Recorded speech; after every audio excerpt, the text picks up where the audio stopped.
Hi, what's going on, everyone? It is David Palmer, Leo King, and Ann Wolke here for History in the Stars. We are doing this one on the generational astrology of the Founding Fathers and how it is eerily the same generational astrology that we're in today with all of us. It's good to be with you, Ann. It's great to be here with you, David. I'm super excited about this one. We both love British history, but there is British history in this one. It's and British American history for a really long time, and then it turns into American history. It does, and I just love this period. Even in school when I was young, learning about the Revolution was, I don't know, it almost felt like maybe I was there when I was a young kid learning about it. So It was not, history was always the subject that I was never bored of. Math, I just didn't care about. Yeah. And since you are a history professor, I just thought I'd give you that little insight. Well, I'm so glad to know that. But I do remember once I saw a paper written by one of your grade school teachers or maybe junior high school. Oh, Wasn't yes. it? It was about how good you were in history. Yeah. So I know I saw it from your teacher's mouth. Yeah, I just felt like there was actually something stimulating. I thought learning about numbers was pretty boring. Yeah, I Even agree. though I'm an astrologer, so it's geometry and math that I'm using all the time. Right. And I never took geometry in high school. I didn't make it Really? You didn't past have to? Algebra 1. Wow. And look at you now. Yeah, really weird, right? Mm-hmm. But I feel like because it's in America, of course, the Declaration of Independence was July 4th, 1776, and astrologically, we're coming back around in the cycle of Pluto, which is a long 246-year cycle to 248. And that's what we're in right now, is that time period that we're in, the exact time period of the Revolution and that Declaration for Independence. And so I've been talking in a lot of different, horoscopes that I do or predictions that has been looking at that time in 1776 through the whole entire Revolutionary War up into the 1780s, of that the generation of the Pluto cycle that we're all born under is the same in the people that are of today's present generations as they were then. Mm-hmm. And so looking at the state of the world today, I think it even makes more sense talking about it now and having you as a history professor and historian to look at the different aspects of the history during that time period and some of the individuals to help people relate out there, maybe with their own way of how they might look at different characters of the Founding Fathers, or maybe it's King George, or it's maybe even some of the French, wherever it might be at that time period that is relational to them in some sort of way.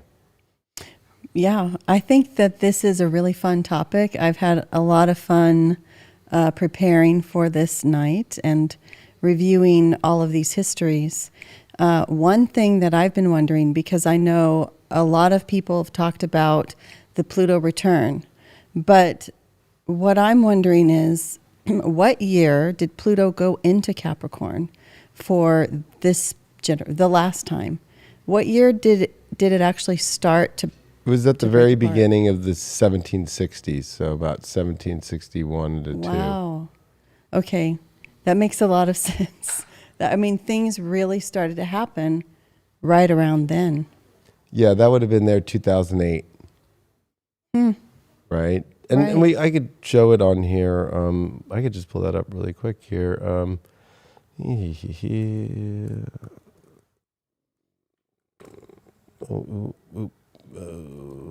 Today we are talking here just after a solar eclipse that we just had, although it was a partial one, and I'm not too, talking to the history, it's interesting about Benjamin Franklin and his work with astronomy, almanacs that he created, and eclipses. And there's actually two different viewpoints. Of course, the mainstream Google is that he discredited astrology, and then there's a lot of astrology sites out there and a lot of evidence showing that he was into astrology.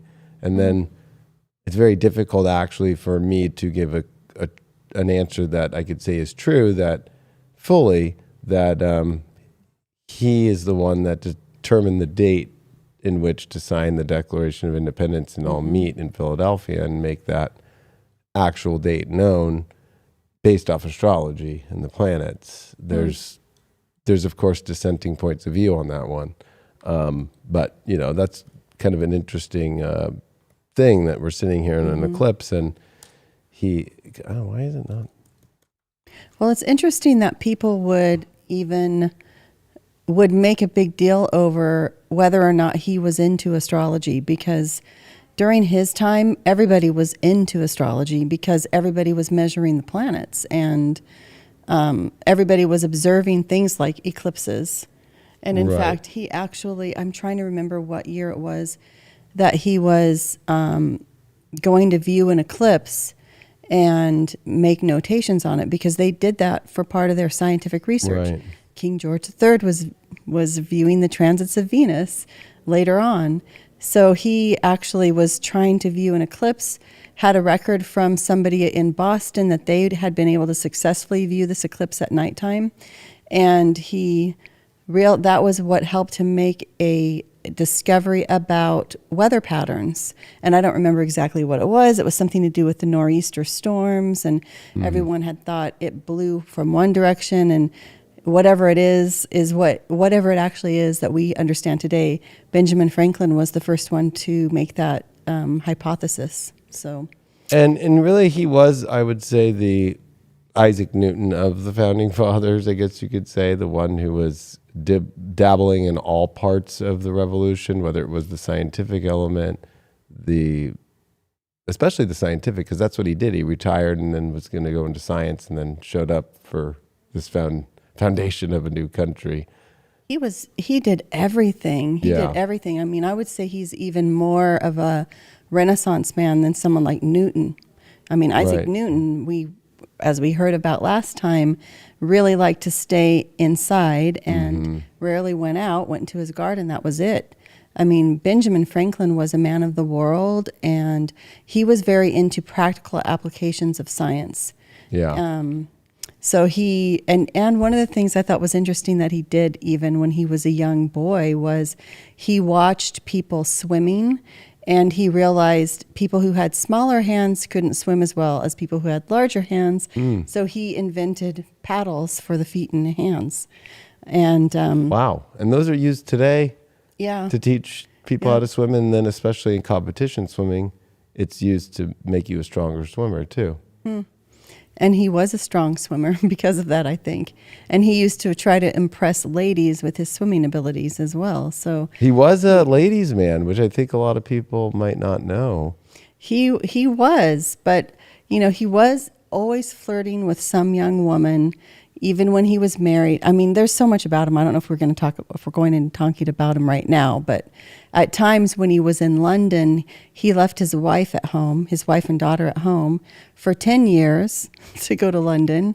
And then he came home for maybe 2 years and went back for 5 more years. So he had like a second family in England. And everywhere he went, he was always flirting with somebody. And he had all sorts of letter exchanges with women throughout his life. Right. That he was very close to a lot of different women who were not his immediate family. Right. So. Good old Benjamin. I mean, he is on the $100 bill. Maybe that's why. That is kind of interesting. I think actually a good place to start would be, it was on July 8th of 1762. Of course, this would not be Gregorian. This would be on the Julian calendar. But that's when Pluto made its ingress into Capricorn. And here's it right. Let's see if they can get this right. There it is. So it came in 1762, January 7th. And so that was the 2008. And of course, we saw the financial crisis in America in 2008, the switch of so many things, whether it was the iPhone that had come out. There were so many things that made the world change. And that's always on every Pluto transit when it changes signs. But Capricorn seems to be a big one for America, since it is the Pluto Capricorn transit that's the buildup of a major separation in really the 13 colonies were under English rule, and also it was the form of a new government and an idea of a republic that had never been tried before and actually was fought for. But I think it would be interesting to put people, if we're relating the generational astrology of today to the founding fathers and the people that were involved in the revolution, if we take 1762, that would be like our 2008. And what gets me is the build-up to the revolution from the 1760s, and where also some of these, very important figures kind of were in their lives. And it's not really until, mid 1760s that we really start to see more of the meetings start to take place. And of course, later on, we start to see things like the Boston Massacre and stuff like that. So it takes some time, but that's kind of the weirdness of this time period we're in now. Is since 2008, there's been this slow, steady question of our governments with, I always look at Edward Snowden and, him going to the press and releasing working for the NSA and releasing and showing that they are collecting all of our data and storing it. And this was back in 2013. And to me, I think that the Edward Snowden, which I think is still an ongoing situation of dissent from our government and an exposure of it in some sort of way, because we had our own intelligence agencies lie to Congress and say that they're not doing such things to the American public, when Edward Snowden proved they were. And it's been one of those things that has been brushed under the rug. And I feel like there were a lot of dissenting voices against the monarch, King George at the time, and it was being swept under the rug too, whether it was taxation without representation, or especially almost kind of feeling like the common law of what was happening in England was not really being fairly applied in the colonies. Am I correct on that? Or, I mean, there's a lot of it. It's really interesting that 1762 is the year you just mentioned, right? What's happening in the colonies is the 7 Years' War, or the French and Indian War. Right. And that's when Washington is going out to the Ohio Territory to try to prevent the French from building forts. And things are really ramping up from that, or actually that war is about ready to end in 1763. But it was the 7 Years' War that brought up all sorts of issues that then started to snowball and cause the American Revolution, because then you have the Stamp Act in 1765, which was proposed to pay for British costs in defending the colonies.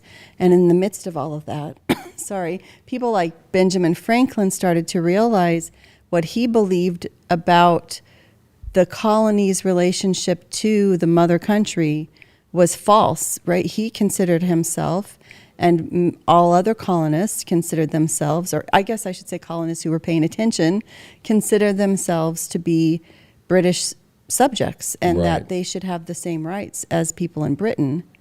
Meanwhile, people back in England were not necessarily treating them that way. And I mean, that's what gradually over those years going up to the revolution, people are recognizing more and more how they don't have rights. They don't have the rights that they thought that they had. Yeah, it almost kind of feels like, if I look at the British Empire, like whether it was India or Hong Kong or any of these other countries that had British rule, but it's like they don't get the same treatment of England itself. It's almost like whether, especially there was so much about trades and goods, whereas it actually was in the colonies, whether it was tobacco, whether it was tea, that the British were so happy to have these 13 colonies to give them good tobacco and great tea. They love their tea. They love their tobacco. Yeah. And yet they were almost treating them almost as like second-class citizens that were delivering them these goods and kind of treating them like, well, it's our land, it's our territory, and it's our goods, but, you know, we're still going to not treat you maybe the same way. I think a lot of that also might go into a lot of the history that goes before then of it being, whether you look at the Mayflower and people dissenting from the Church of England and going to create their own life, and then it doesn't last for too long until Britain does create the colonies and does take over those places. So it's almost kind of like there was a little bit of a rebellion element to going to the Americas and creating the colonies by others early before there were colonies. So it's almost like the history of going to America has a disconnection element from the main monarch in England. That's like that's the pattern I see, is like there's always maybe like a little bit. It reminds me of like Puerto Rico or these territories that the United States claims today. They get a vote in certain ways, and then they sort of don't too. They keep them territories, but they don't really make them states.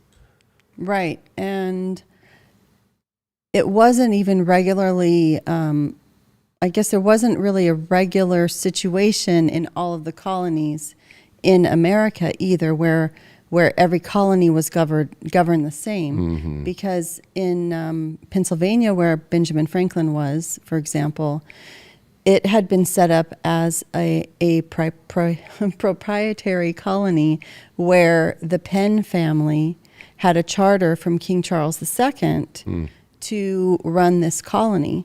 And so that worked when it was first set up back in the 17th century, because there was this idea amongst, these simple Protestant Quaker type people that you should be treating everyone equally and fairly, and that you should be paying your fair share as the top family. By the time of Benjamin Franklin, the Penn family was they weren't paying taxes, and they were huge landholders.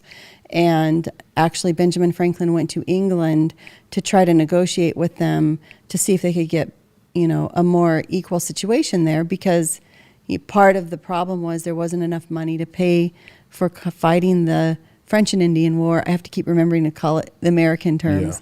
Yeah.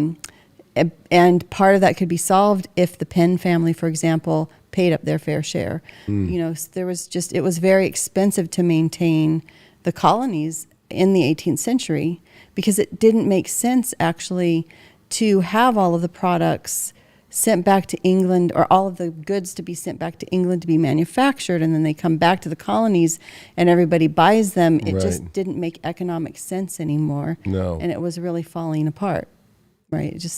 Right. And they were the ones not only harvesting, farming, doing all this work, getting it on the boats, then having it sent there, and then having it come back, and then having to pay a high price for it. So it's kind of like doing the work and paying a high price for it. Right. That would be the taxation without representation, because it's also that there was no say in to make these matters different. It's almost like the 13 colonies never really got a voice, like Parliament or anything in the monarch in England. It's almost like there was no way to get the message, and it was across the oceans in 66 days of sailing, right, to really get a true message across. So even if things were decided in Parliament, I would assume at the time, or any of these colonies, because they're really not part. That's what's weird, is they're colonies. They're not truly they're not really like looked at as England. Right. It wasn't like a county of England, right, where they would have maybe been equally treated. It's a colony, which exists to enrich the mother country. It's the age of mercantilism, and you don't want colonies to exist and then be your competitors. It's Right. all about enriching the home country, which is thinking about its position in Europe, and the world, right? It's not thinking about, we're establishing a whole new world where, everybody will do all these things and be English subjects, and, King George will go over and visit occasionally. That's not what happened. So No, and so there's no voice that's even possible, let alone even if there was possible, you couldn't make that be sealed at that time as law or without getting a message all the way to the monarch and then having it go through whatever parliamentary process there would have been at that time. right. So that would have taken forever. And so it is interesting, the build up to these 17, it's how fast it really is. And if you think of in today's world, it was 2008 in the financial crisis. It was the changing of the Bush administration to the Obama administration that really was a complete tilt in the country of a different direction.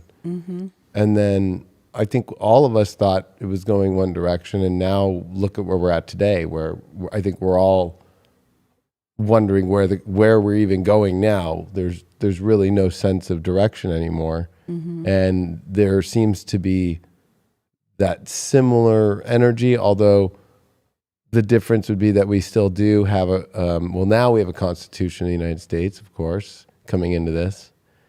And those are the big questions that we hear, I would say, more on the ground instead of, I guess if you were to relate to the history of the colonies, there were pamphlets and newspapers that were putting out their messages.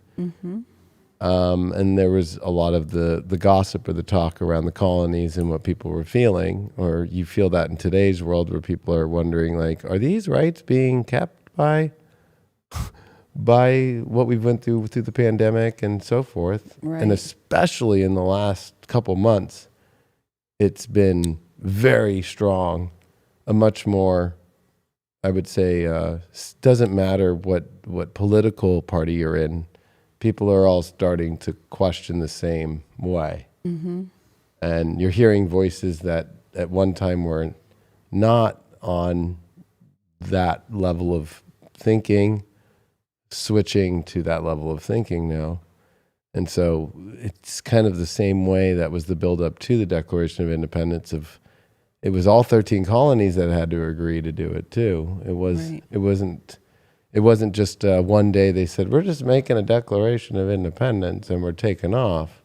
And every person that came into that definitely had a big role in different ways.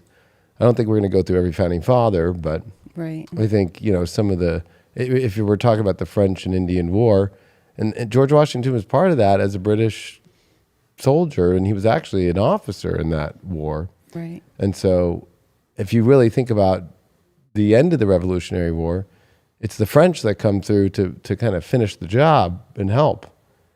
Yeah. And so if you actually think about George Washington's role on the military side of things, if maybe he hadn't been a British captain and been in that war and fought the French in order to understand the French's, I guess you could say, way of how they felt maybe about that war, how they felt about England at that time, and to be able to have people like Benjamin Franklin, who was more than just helping bring together anything from the scientific part of things to the monetary part of things to even being a diplomat, to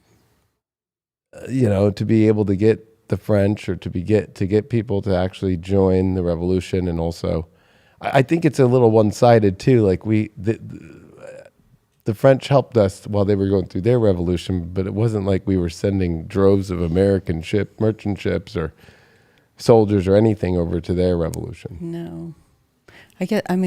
We couldn't, I guess, is what the official answer was, that we weren't strong enough yet as a nation to be able to do that. I mean, France helped us out because they were the global superpower, right? And they were who England or Britain was always fighting. Yeah. So I think that was a lot different than the poor fledgling little United States. What could we do?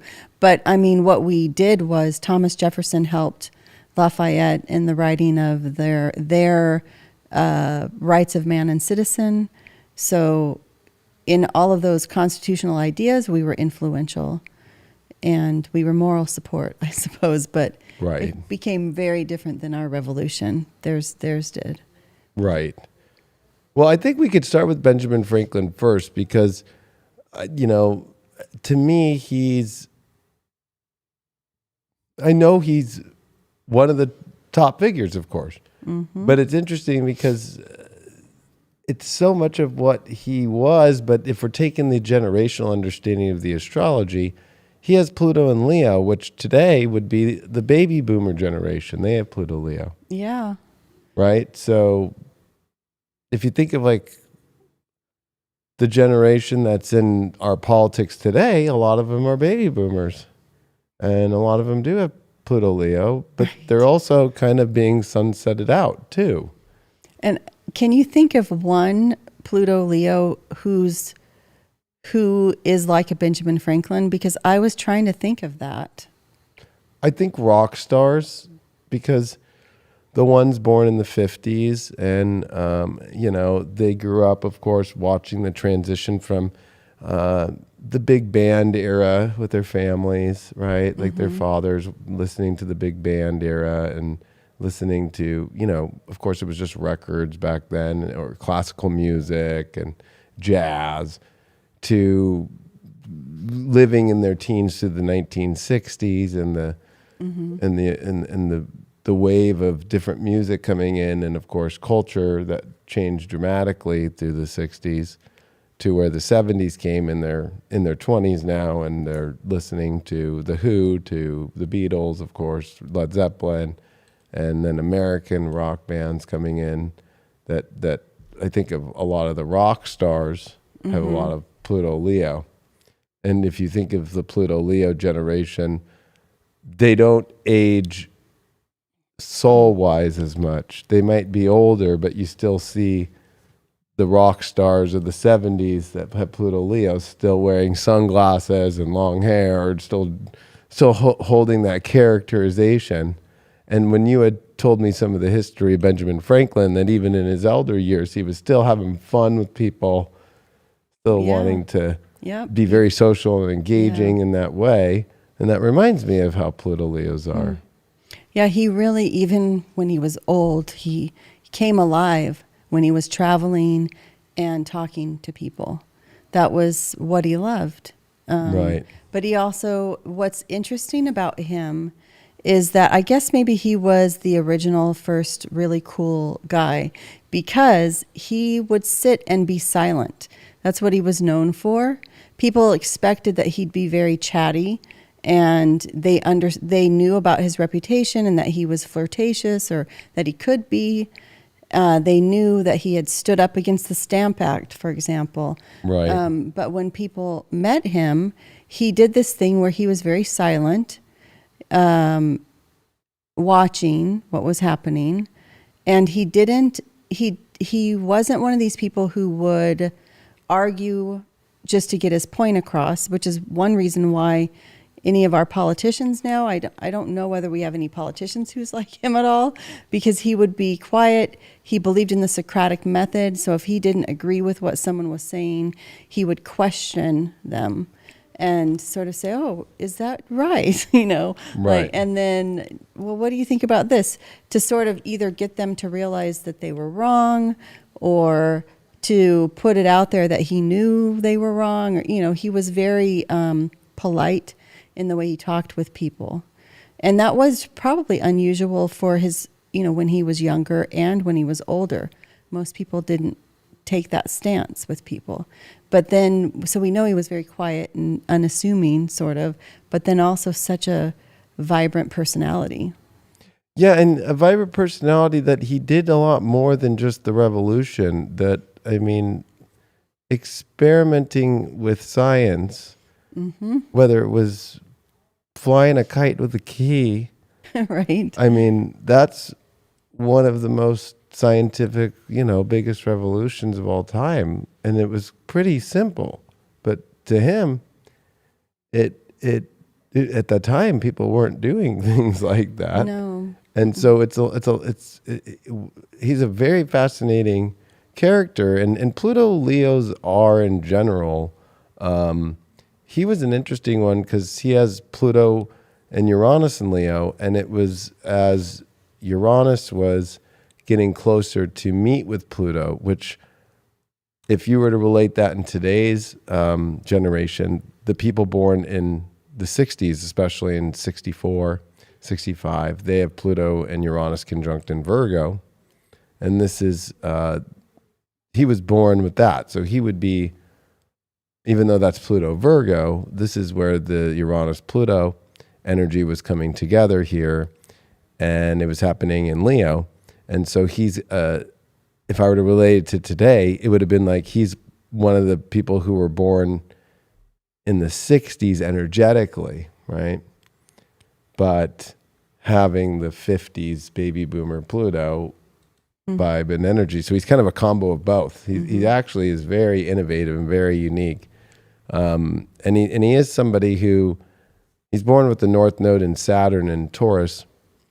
And so it's interesting to me that he came here to create things. He was a printer and owned his own print shop by the time he was 17 years old. And so he was really into, when I think of the Stamp Act or anything, he started in printing and in publishing. And so he really was good with the printing press and with, writing, poetry, so in literature. So he was really well versed. But then he also had a scientific aspect to things. But I would say, based off astrology, anything that he did, it was very important to him. He wouldn't do things that weren't important to him. Saturn and Taurus with the North Node there, he wanted to be the best at whatever he could be. And it had to be really important and really valuable to him. It's almost like he would be pretty easy for him to not argue maybe certain points, because he'd probably be like, not worth the fight because I'm not even really into this, or it's not even worth it, my time. I could be throwing another key on another kite, or I could be, and he's a little bit like Isaac Newton because, he also dealt with the continental money. He did so many things that you're just kind of like, he's one of the more mysterious figures actually to me, because he did so much, and he's embedded in American history so dramatically, yet he also, wasn't a Washington, and, he wasn't the first president. He wasn't the commander of the military. He wasn't any of those things, but yet he's unique. I mean, he's just so different, but I think a lot of what he did ties back to printing. I mean, because that's why he did the money. He was helping, he developed like a copper plate, or helped develop a copper plate to print money so that it would be less easy to counterfeit. So you wanted to use a copper plate allows you to do better artwork. So he was instrumental in doing that. I wonder if he read any of Isaac Newton's work about catching counterfeit fitters he about money. He probably talked to people about that when he was in London. He would have been able to talk to people about that kind of work. And he was a Freemason. I'll point that out. Yes. And he also, what I think is really interesting about Franklin is he is like a bridge generation, because he knew Cotton Mather. I'm one of the Mathers. And he also, so he talked to that foundational generation, but then also knew the revolutionaries, who were all the young upstarts, right? So, but he was very interested he came from a very humble background. He was proud of the fact that he came from like an early middle class kind of family. And he believed in community, like forging networks of people and providing opportunities for education for all people. He was an early abolitionist. He helped set up black schools, and he was also not against women getting an education. Right. And he was very he had a lot of faith in self-improvement, but not in the way that I think sometimes when we talk about the American ideal of self-improvement, it gets portrayed as a selfish thing. He did all of that in a very unselfish way, where it was about bringing others along, forming groups, and helping people gain access to power. He was against the idea of just inheriting your position in society. He was very anti-elite and very anti-aristocrat, as a lot of people were at his time. But he could go talk to those people to try to negotiate a better life for everyone. Right. And he set up clubs. He had a club called the Junto, which was a group of people who got together to read and educate themselves. And I mean, I don't know. He was instrumental in creating a network that is uniquely American, because he's also the only person who was in the Royal Society at his time. The Royal Society is the scientific community in London. He was inducted into the Royal Society, but he didn't have a university degree. And he was more like a practical, people have called him a tinkerer, like an inventor who did things that wouldn't have been as respected, because he was doing things like making batteries and creating lightning rods to put up. And those were all practical scientific experiments. It wasn't that he was using mathematics to calculate, the distance to planets and all of that. But he was making his own almanacs. Yeah. And I want to say this about the generational part. He was the elder of it. So that's what's interesting is Pluto Leos today, right now, they're considered in their senior years now. And he was a senior through it all. Yeah. He was. But with the youth and enthusiasm of the ones that were younger than him, and maybe even more so. It's funny because I feel that a lot of the Pluto Leo generation, my father is a Pluto Leo, and he passed last year, but my father never grew up, like he always was laughing and super cool and super easygoing and super communicative and super wanting to have fun and never wanting to get old. And always being active in whatever was the latest thing too, right? Right. And I had always a good pulse on the rhythm of what was happening. And I feel like I would say even more so from Benjamin Franklin off his chart. I think the most interesting part about his chart is his sun in Capricorn is exactly at 27 degrees of Capricorn, where Pluto was during the Declaration of Independence when they signed it. So this means astrologically, he was going through his transit Pluto conjunct his sun, his natal sun. Wow. And what so usually America's happens during that kind of a transit?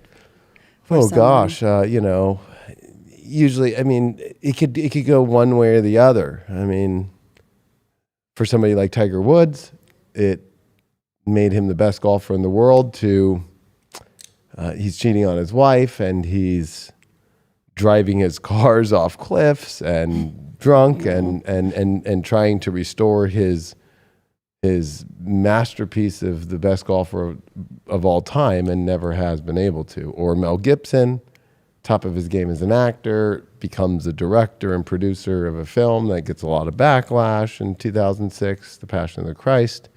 And we don't see Mel Gibson pretty much after that much, right?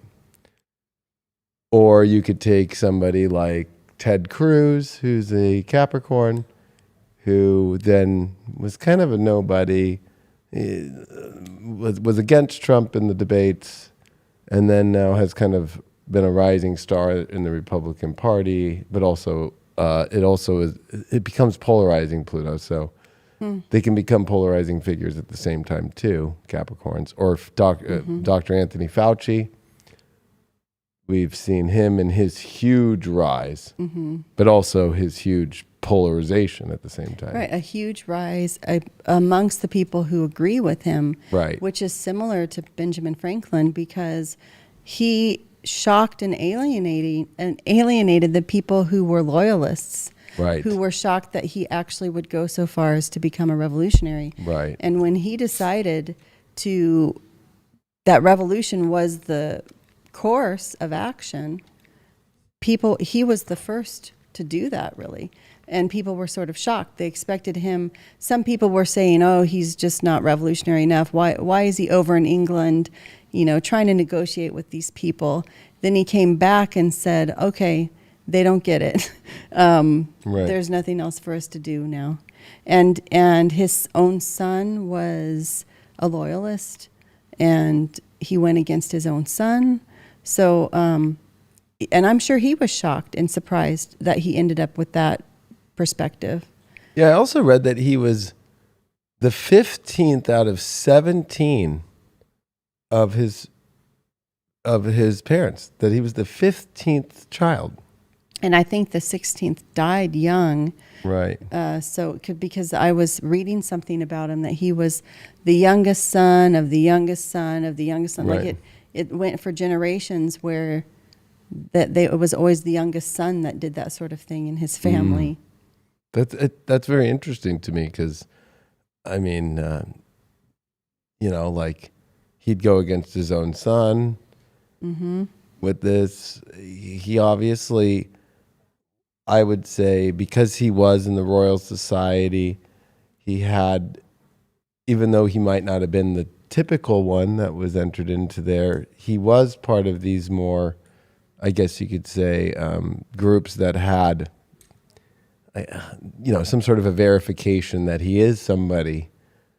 So to see him go with anybody that was part of the revolution would have been how funny, we're talking about the Stamp Act, but would have been a stamp of kind of an approval of this is really happening. And I feel like when you think of George Washington, who has Pluto Leo, who's basically, because we talk today in generations, millennials, baby boomers, right? Like, he would have been considered in today's term more of a millennial, but really more of a Gen X.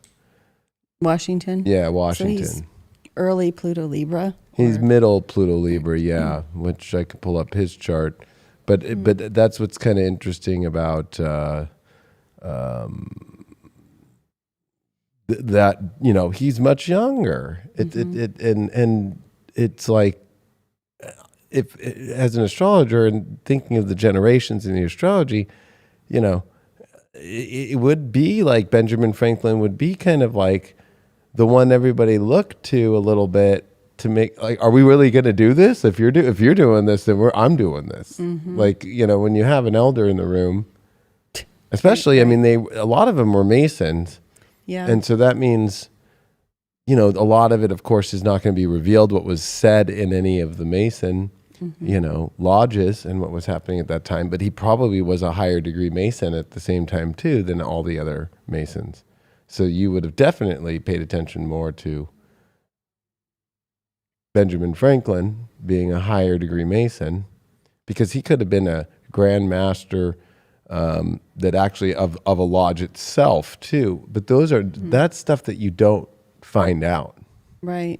Right? Like that, some of the old Mason books I have that, I'm addicted to buying old books, and some of the different degrees and so forth. Like there's actually to where you can take on the role of being the, Grand Master of the lodge itself.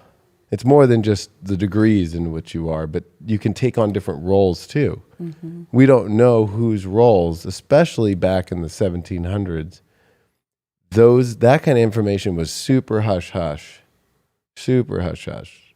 Yeah, there's nothing about it in the books that I've been looking at. So Right, and even the books that I've read, it's not until really, I think, the 19th century and the 1800s that you start seeing a couple of different people's names start popping up and so forth. Or in today's Masons, I mean, on their Twitter, they'll announce who's the Grand Master Message of the California Lodge, and he's a NASA scientist right now. They'll put up his picture, and he'll be wearing the apron and have his picture with his Mason insignia and everything going on. and they'll put it up on Twitter. So you can go look right now on Twitter. Wow. But samples. I know. I'm looking at. I was looking for Benjamin. We're looking for George Washington here. Yeah. It was a different time for the Freemasons at this point. I think it was the beginning of the Freemasons, and I think a much different time. Yeah. So George Washington was Pluto in Libra at 17 degrees of Libra. So thinking that Benjamin Franklin was Pluto at about almost the same degree at 21 degrees, there's a good gap of time there. There's a whole transit through Pluto in Virgo. So that means that looking at the birth date, right? So if Benjamin Franklin's born in 1706 and George Washington is born in 1732, there's about 24 years there, right? 26 years in difference. 32, 6. So that's a long time. That's almost a whole Saturn cycle, right? Or that's multiple generations. And Pluto Librans are the shortest generation. It's only a 12-year cycle of Pluto in Libra. Whereas on the other side in Aries, it's much, much longer. And we're already entered into, when you enter into Capricorn, where Pluto stays longer in the signs because of its orbit around the sun is different than the other planets. It has a longer distance that is on one side when it goes under, in declination, it goes under the ecliptic of our solar system and goes in the underworld, and it takes a long time because there's a part of the orbit that goes really far out and then comes back in closer to the sun. It still doesn't come close to the sun like the other planets, but we're on where things take a long time and Pluto starts to go farther away from the sun. So it takes longer to go through this part of the zodiac over this next, 100 plus years. So it takes, the Pluto Librans are the rarest of the generation because they are the shortest amount of time. There's so many of them who were involved in our revolution. There were. So, and if you think of, fairness, justice, they're justice warriors in many ways. And, relationships are a big part of Libra. Whereas in Leo, for Benjamin Franklin, it's what he loves and who he loves and what makes him want to be a good place to make him feel that he's inspiring too at the same time. Whereas Pluto Librans are more about what feels righteous and what feels just in life. And building relationships are very important for Pluto Librans. And if you think of George Washington, he didn't choose to become the commander. That he was chosen, that it was John Adams who had recommended, and Benjamin Franklin who said, no, you're going to be the commander of the military. And he, of course, took it. But it was not, a Pluto Libran really doesn't want to take the role. It's usually, other people see it in them and kind of give it to them. Right. And I think, wasn't George Washington, I did not review this, but I believe that he was very hard on himself for that early defeat in the 7 Years' War or the French and Indian War, that he had been involved in a situation where like 200 men were killed, and General Braddock, I think is who it was also killed. And I have the memoirs of George Washington written by his adopted son, about 15 years after George Washington passed, that he finally released them. And there's more of George Washington's inside of his life that he wrote about that time period in his life than during the American Revolutionary War, or even after, or even about being the president. We see more of what he said of his farewell address, right, about what his combined total of being the commander of the Continental Army and total forces, being a signer of the Declaration of Independence, and also being part of the Constitutional Convention and so forth, all kind of smashed, and the first president of the United States, all kind of smashed into his farewell address. Whereas his memoirs go much more into his life as, which is kind of interesting that there's a lot of this kind of math with them. Benjamin Franklin's scientific, but besides being a British captain in the British Armed Forces, he was not an architect. He was a surveyor. So, but he dealt with architecture, and he was a Mason, which dealt deeply with architecture. So there was a lot of math within him and geometry, which is probably why he loved being a Mason at the same time too. And it was the U.S. Capitol building that he did lay the first foundation of with the Mason symbol, and was very much about making sure that the buildings and everything was in a Mason sort of way, and as a surveyor. They never all left their positions throughout the war. I think people don't talk about that enough. Like that he was still a surveyor. That he was still a surveyor when it came to deciding where the U.S. Capitol was going to be. I mean, or even picking in where Washington, D.C. is today. He had huge debates with Thomas Jefferson about where it should be, because Thomas Jefferson wanted it really far south. And Washington was like, no, if you think of the way that Washington, D.C. is now today, of how the rivers come through and how it could be a good place for trading, and it kind of is a weird position of the division of the North and the South of the 13 colonies.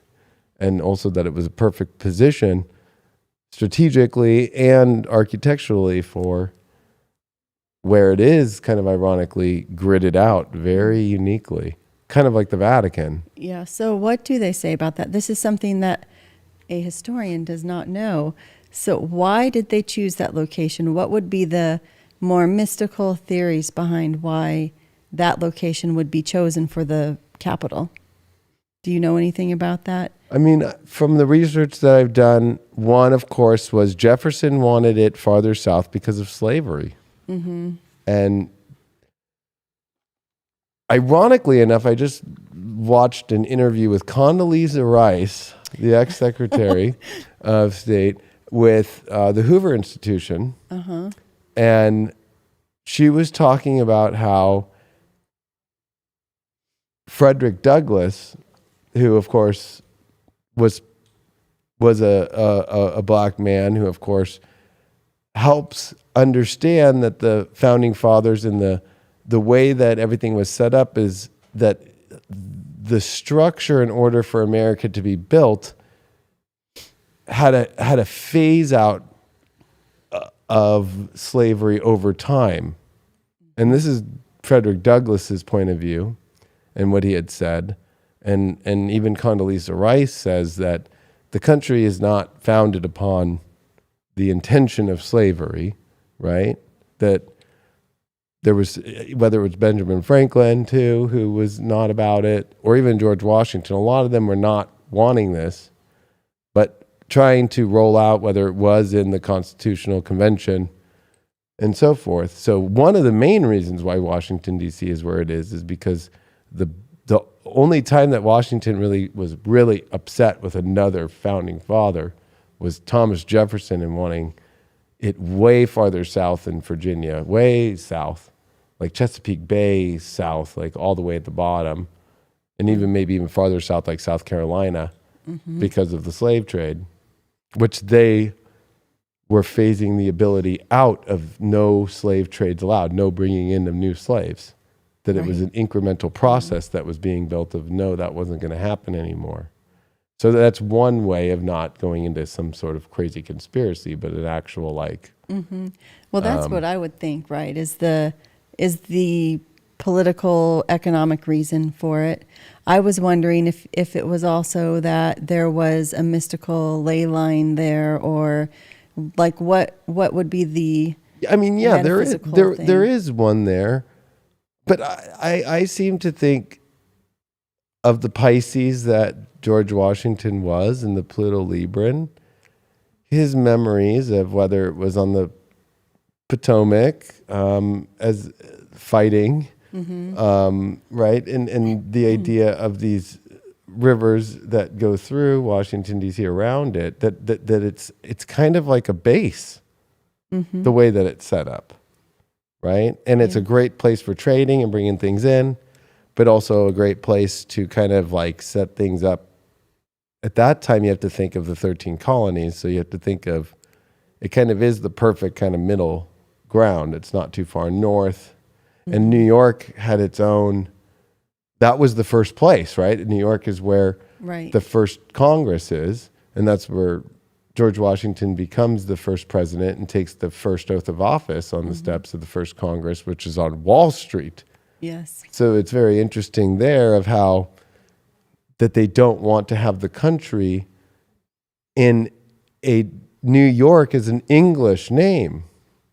Yeah, it is. With an E. It used to be with an E, right? So Washington, D.C. and the District of Columbia was also because of creating, when they had decided the idea of a federalist, right? There was the battle of the anti-federalists and the federalists after the Articles of Confederation in the Constitutional Convention.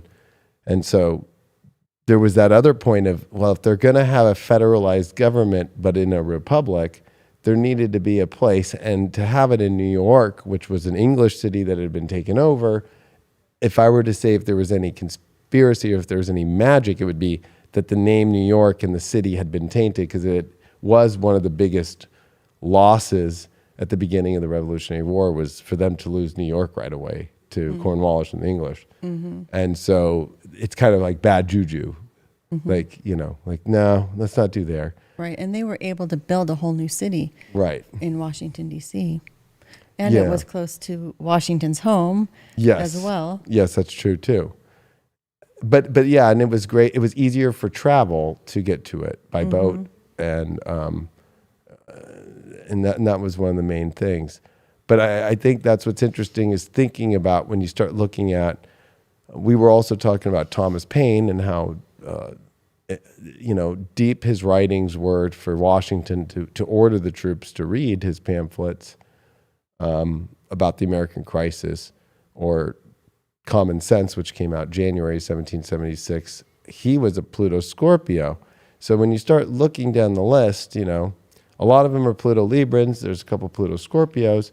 And you have Benjamin Franklin, who's this Pluto Leo, and not just end of Pluto Leo, like somebody that would be born in 1957, as of today, here being in 2022, but somebody born, in the beginning of the 1950s, here in 2022, if you really think about it. If you think of 1776, and he's born in 1706, he was 70 years old in there. Yeah.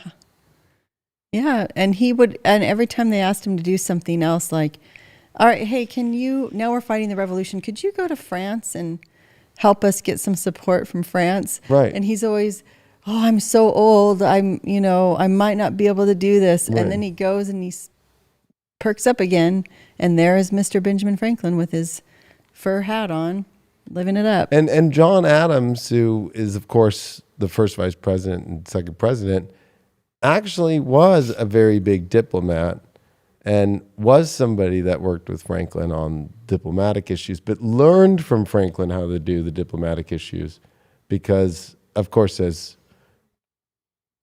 if I'm correct, it was as president when he became the second president.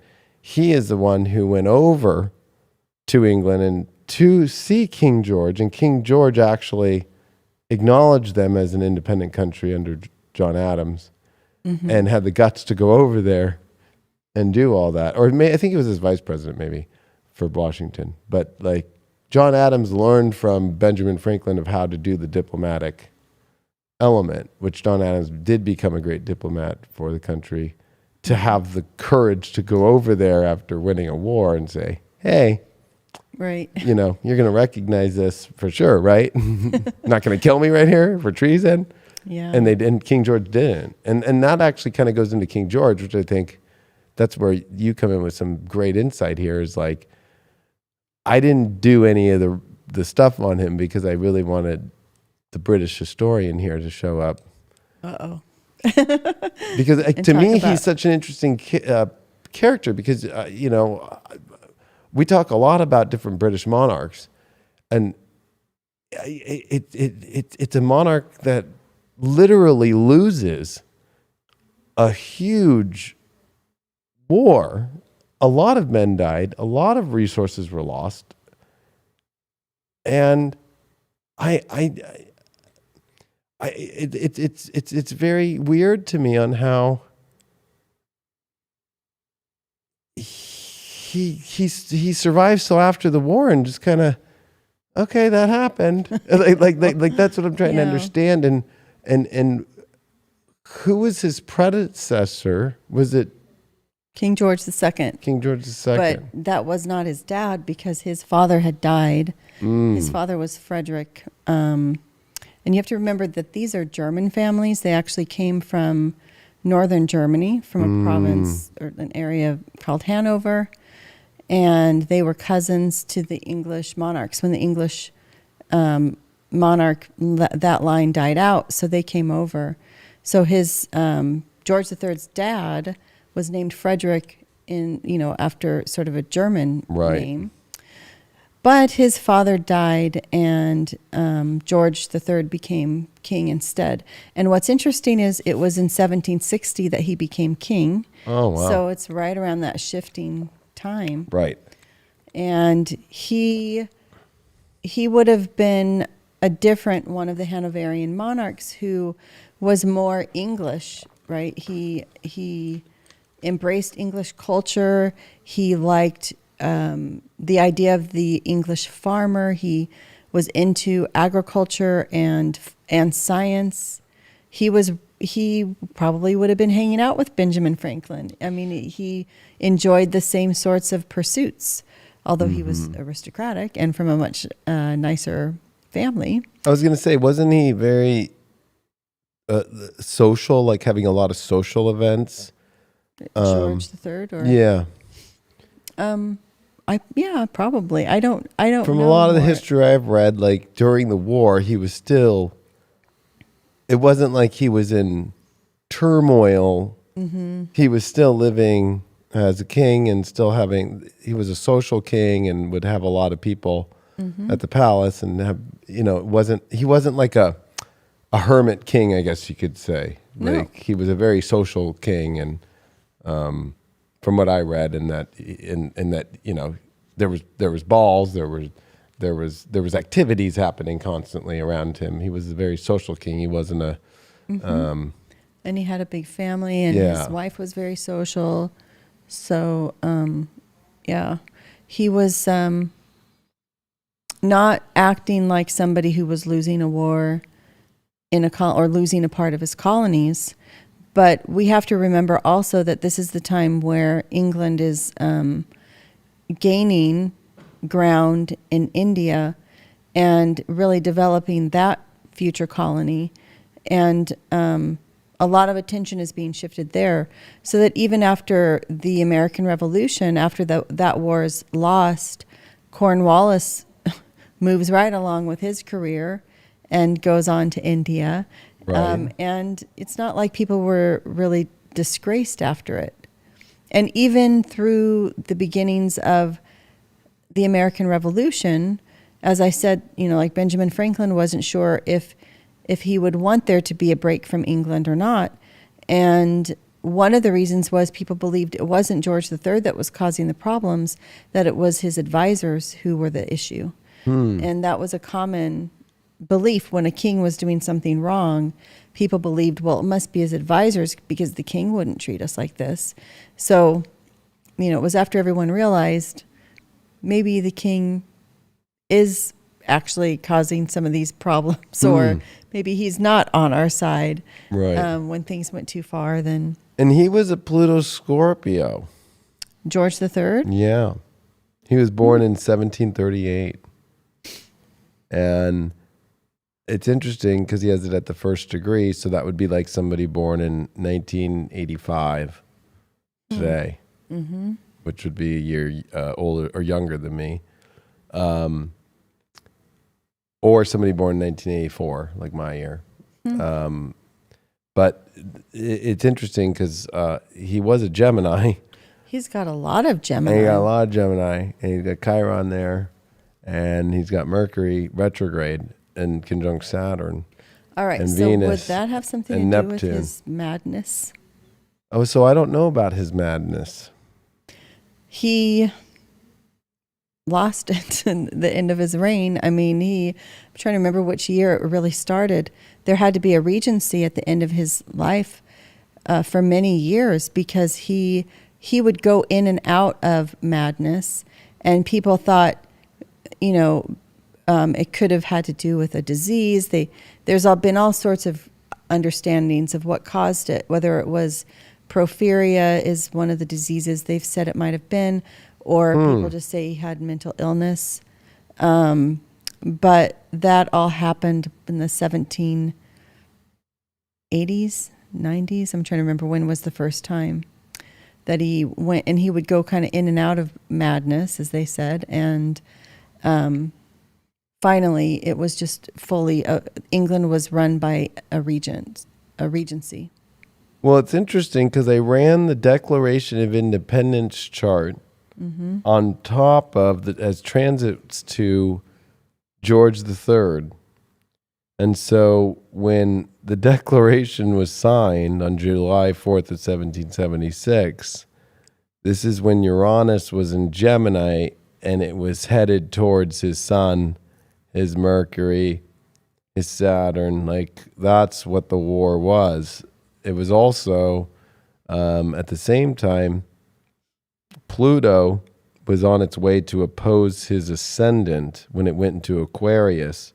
And really, Pluto at 27 degrees was July 4th of 1776, and Pluto was retrograde. And then Pluto came into Aquarius at the beginning of 1777 and crossed his descendant in Aquarius and opposed his 0-degree Leo rising, which would be a force in opposition to him. So it's interesting because in October of 1776, that's when the morality and the excitement for the revolution after the Declaration of Independence for the, from the rebels, but all the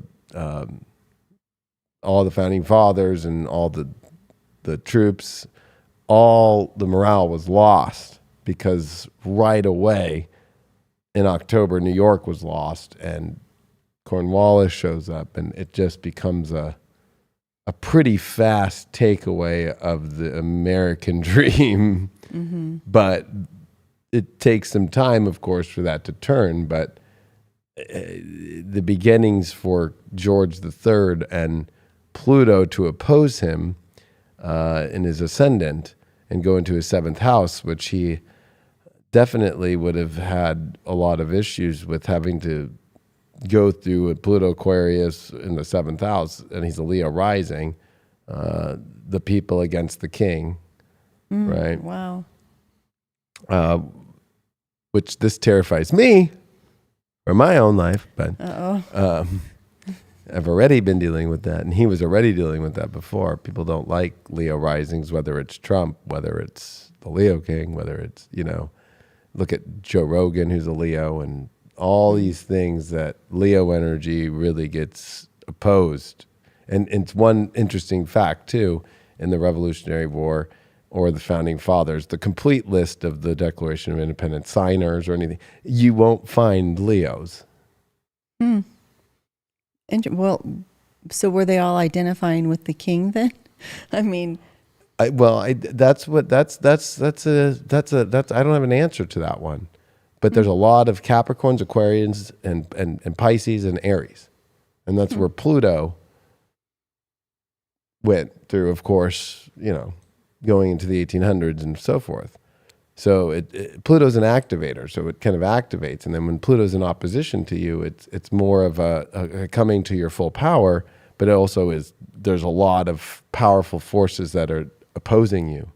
So it could have been Leo's maybe wanting to say something at the Declaration of Independence or the meetings prior, and maybe they were boxing him out, like, nah, You know, he might be a little too intense, right? Especially if you had somebody like Benjamin Franklin, a Capricorn in there, who's very, you know, not trying to start anything with people. And Leos are not afraid to say things.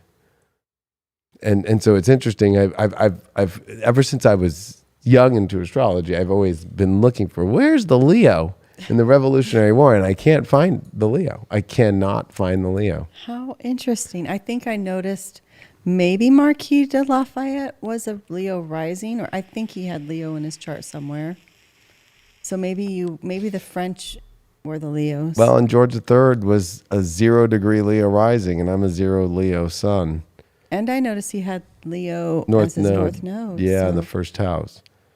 And so that would have been difficult with his, you know, or he didn't have Leo or he did have Leo North Node in the second house. I was looking at the transit. He had his nodal return at 36 into 37, and his Jupiter return as the declaration becomes true, and he has to deal with it. So for him, it's a, you know, that's what's kind of a weird thing about like the destiny in his chart is he actually was meant to go for what he thought was his and so forth, but it's almost like, this might sound crazy, I don't think he tried hard enough. Well, that's what people would have been picking up, that he wasn't stepping into his role as king enough.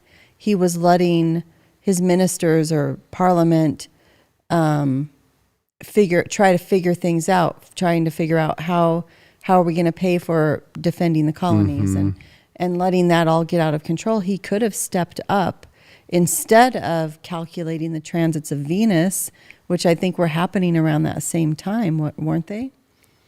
Yes, and that's what's very interesting on the generational aspect of things. So if we look at it literally is called the transit of Venus, which Venus passes over the sun in our viewpoint, and it's every 120 years, and it's only for twice in an 8-year period. So the ones that we just had were in 2012 and in 2004. But you know, going into the history and looking at it from the 1761 through 1769, that would be like our 2004 through 2012.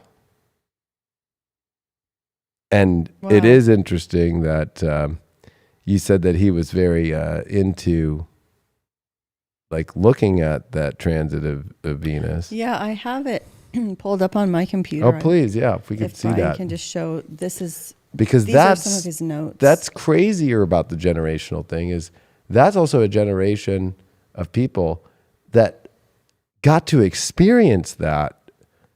Think about that. Every 120 years, you only get an 8-year period, and it only happens twice in that 8-year period, just 2 days. Yeah, and look at that right there on this one. It still says diagram from Edmund Halley's, and that's Halley's Comet. Right. 1716 paper on that transit. Edmund Halley, actually, he knew he would be dead by then, but he left instructions for, if we go around the world, if all over the world people are measuring or calculating the transit of Venus, we'll be able to use those calculations to determine our distance to, I don't remember how big is the solar system or how big is the sun. And, you know, it was the key to all sorts of things he wanted to figure out. So that's why George III was involved in calculating, because it was like a big patriotic thing. And people in France were doing it. People all around the world were going out to measure the transit of Venus because, you know, for one thing, they felt if you understood how to use astronomy to calculate what was happening on Earth, it would make you especially better at navigating on sea. Because they were trying to figure out how to calculate longitude, and these sorts of things were one of the things they believed would help with that. And so it was sort of like a national pastime or national duty of people going out to measure this from different parts of the globe. But I don't know if that's actually King George III's notes on the transit of Venus in 1769.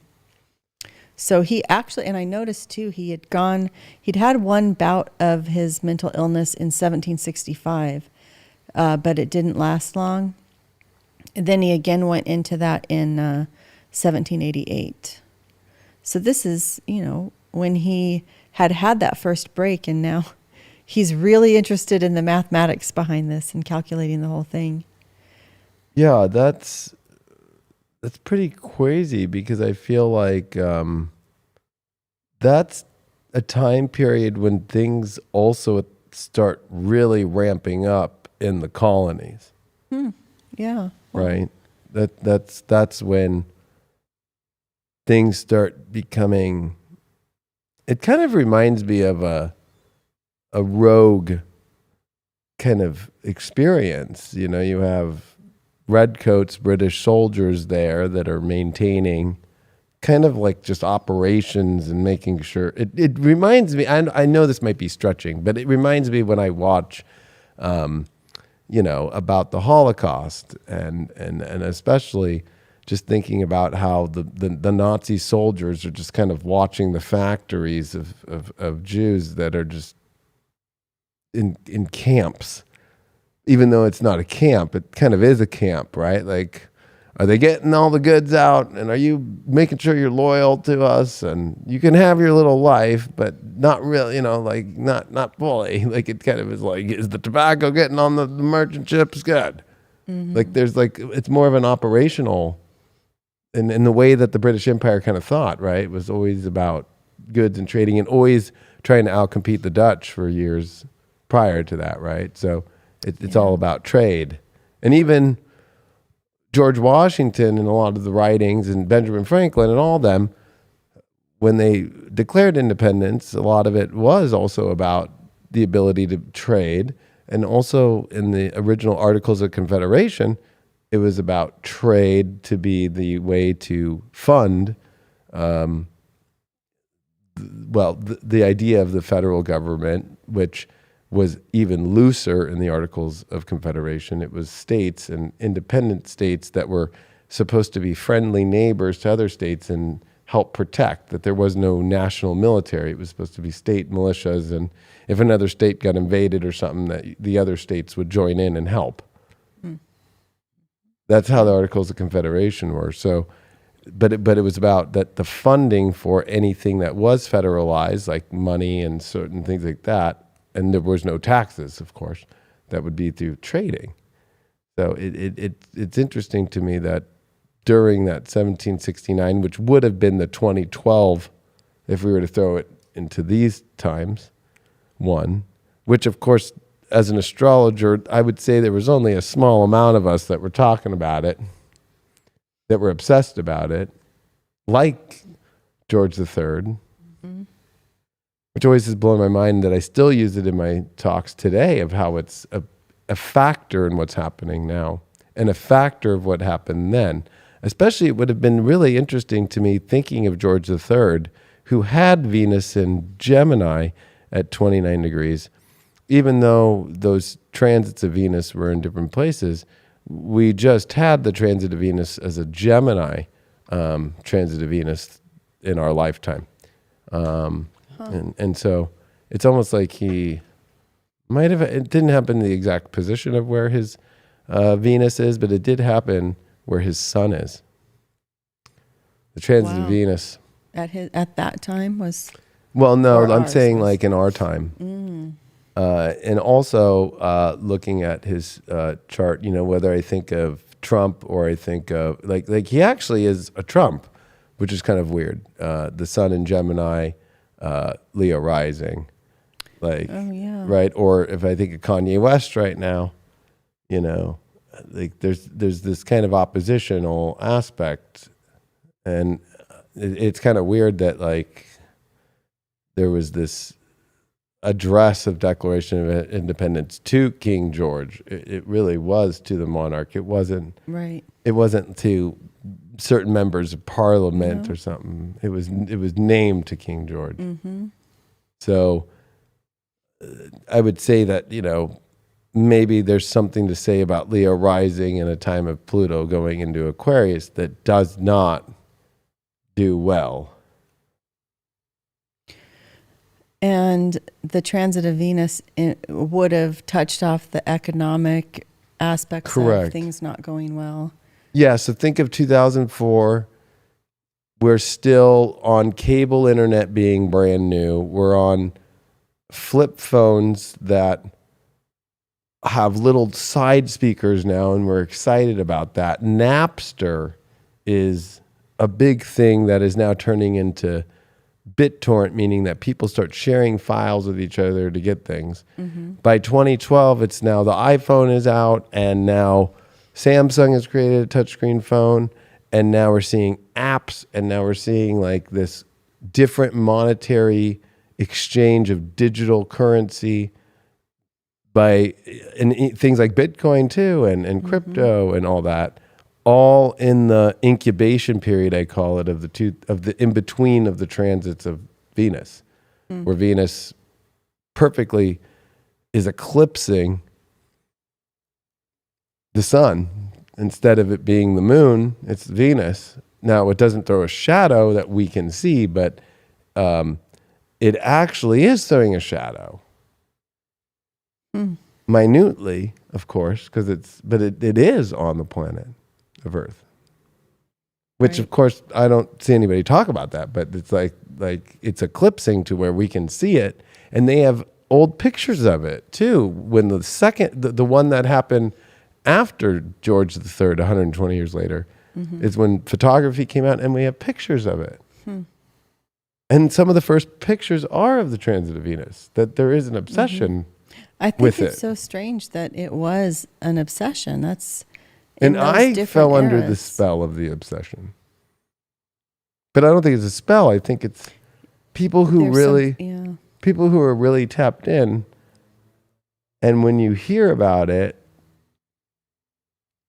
and you understand astronomy, you realize that's a very rare event, and I get to live to see that. Or if we take Mark Twain, for example, even though he's a little bit later in the time, I mean, he was born under Halley's comet, and even made his own premonition that he knew Halley's comet was coming back, and he's like, I'll probably leave with Halley's comet, and he did. He died when Halley's comet showed up.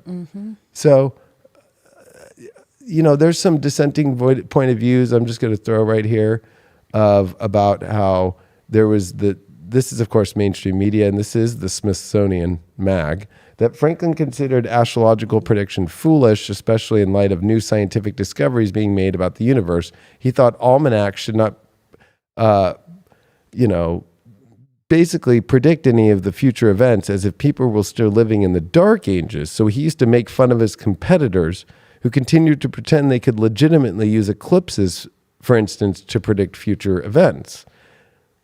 Now, they're going into the almanac, where he used to actually create an almanac, and he used to run it under his Poor Richard's Almanac. So he created the Richard Saunders, the fictional author, right?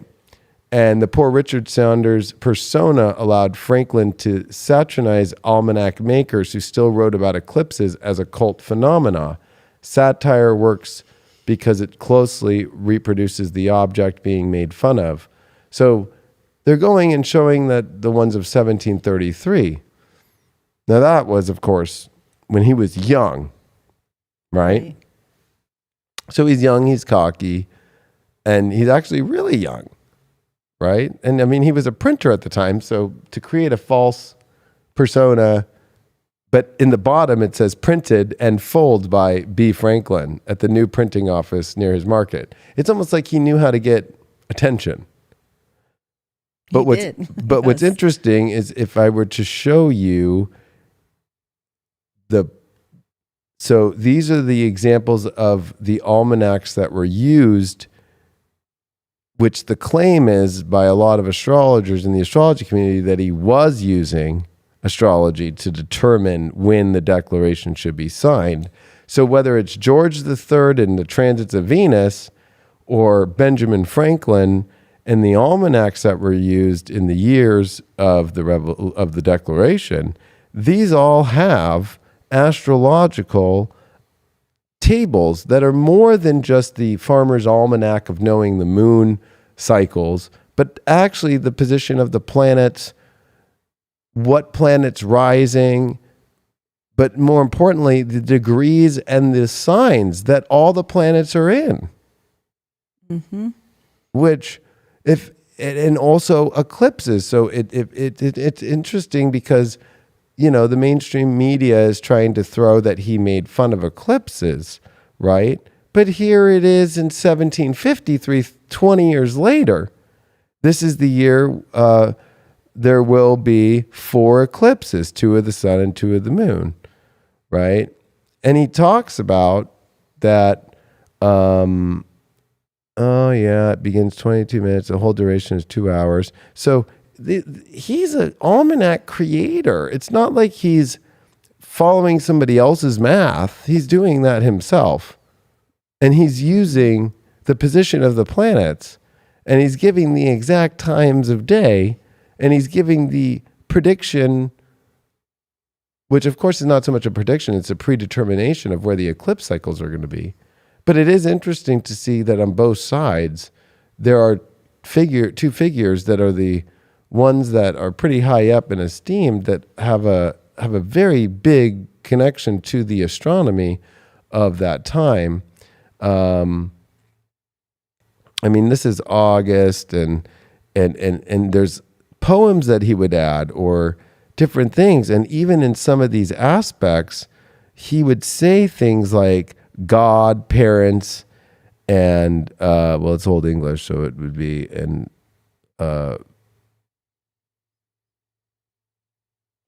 I don't know where you're reading. Where is it on the side? Right, it's side? not showing my cursor, but it would be at number 19 on the left side. I see. And it says God, parents, right? The moon with Mars, the sun, right? So like this is stuff that is God, not parents and instructors. Oh, instructors, yeah. Oh, interesting. So does that have something to do with, what is that, Saturn? So, the remark of the day would be the sun, and of course, as it's going down here, and the moon. So the moon is in Taurus, leaving Aries into Taurus, and the sun is in Leo. How funny. That's me. I'm a sun in Leo, moon in Taurus. And that's what he has there is God, parents, and instructors, because the sun's dignified, the moon's exalted. So he'd put that as a strong energy with God, because technically, if we were to think of John Dee's work, or if we were to think of the old alchemists and old astrologers of 2 centuries, a couple centuries before that, the essential dignities, meaning the planet's strengths, based off what sign they're in, determine certain elements of how strong events are going to play out in life, or to pay attention. And the sun, when it's at its home sign of Leo, and the moon in its exalted position at Taurus, would be the energy of God. Right? Because it's called a dignified soul. Mm-hmm. Wow. So it's really interesting that this is so obvious in his almanacs.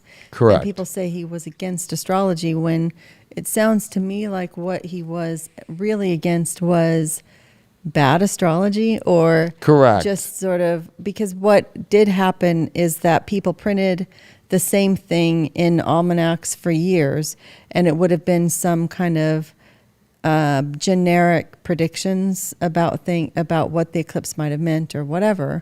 Right. So maybe he was upset that it wasn't the actual mathematics of the astrology. Yeah, or the fact that he's using the other planets, right? A farmer's almanac is about when to plant, right? What times of season might be rain, and so forth, because of the moon cycles of the full, the new moons, harvest seasons. And so most farmers' almanacs are just the moon and the sun, and of course, some of them, of course, had Venus when they rise and when it's going to fall, so you can understand certain timing in life and where we're at in cycles. But like this one goes much more of like the moon's with Saturn. So the moon's with Saturn. And that means that Saturn at that time was in Sag in 1753. So, because the moon's finishing here in Sag and it's with Saturn, that's getting ready to come into Capricorn. And their astrological, drawings, or I would say alchemic, hermetic kind of alchemy style drawings in some of these at the same time too. And that was Jupiter and Leo at the same time, coming in, and Venus in Gemini and coming into Cancer. So Venus was catching back up with the sun. It just finished a retrograde that year. So like these are things with, these are where the Magi Astrology website say that Benjamin Franklin was a publisher and sole writer for the Poll Richard's Almanac. And please click on these 3 links below to view the photographs of pages from the Poor Richard's Almanac. All the images displayed in the above links are pictures from pages of the almanac. Benjamin Franklin not only published the almanac, but he also wrote every word of it. And he did so for dozens of years. So he didn't stop doing it. I think it's interesting that the mainstream media like to show him in his late teens and 20s in his first almanacs, and kind of like doing the whole like, your almanac sucks and you're using all this stuff. It seems like something attention getting, but he also probably wasn't high up in Masonry yet, and I have the proof. Of course, I can go to my office and get it. But the core center of Freemasonry is the understanding of the 2 globes and understanding the constellations in this reality. And to get into the temple and to walk through the temple, there has to be a knowledge of astrology, and that astrology is a very core principal part.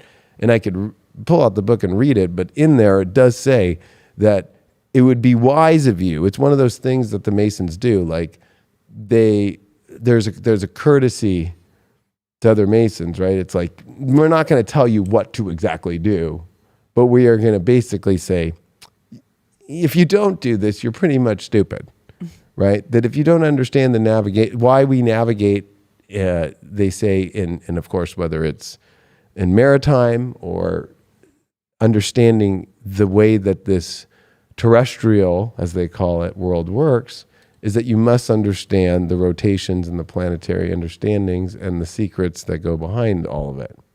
Mm-hmm. So the idea that a bunch of Masons got together that all happened to study this, and you have a man who's smart enough to create almanacs and plan and plot the positions of planets on his own and write about it and print it himself at the same time too, his whole life.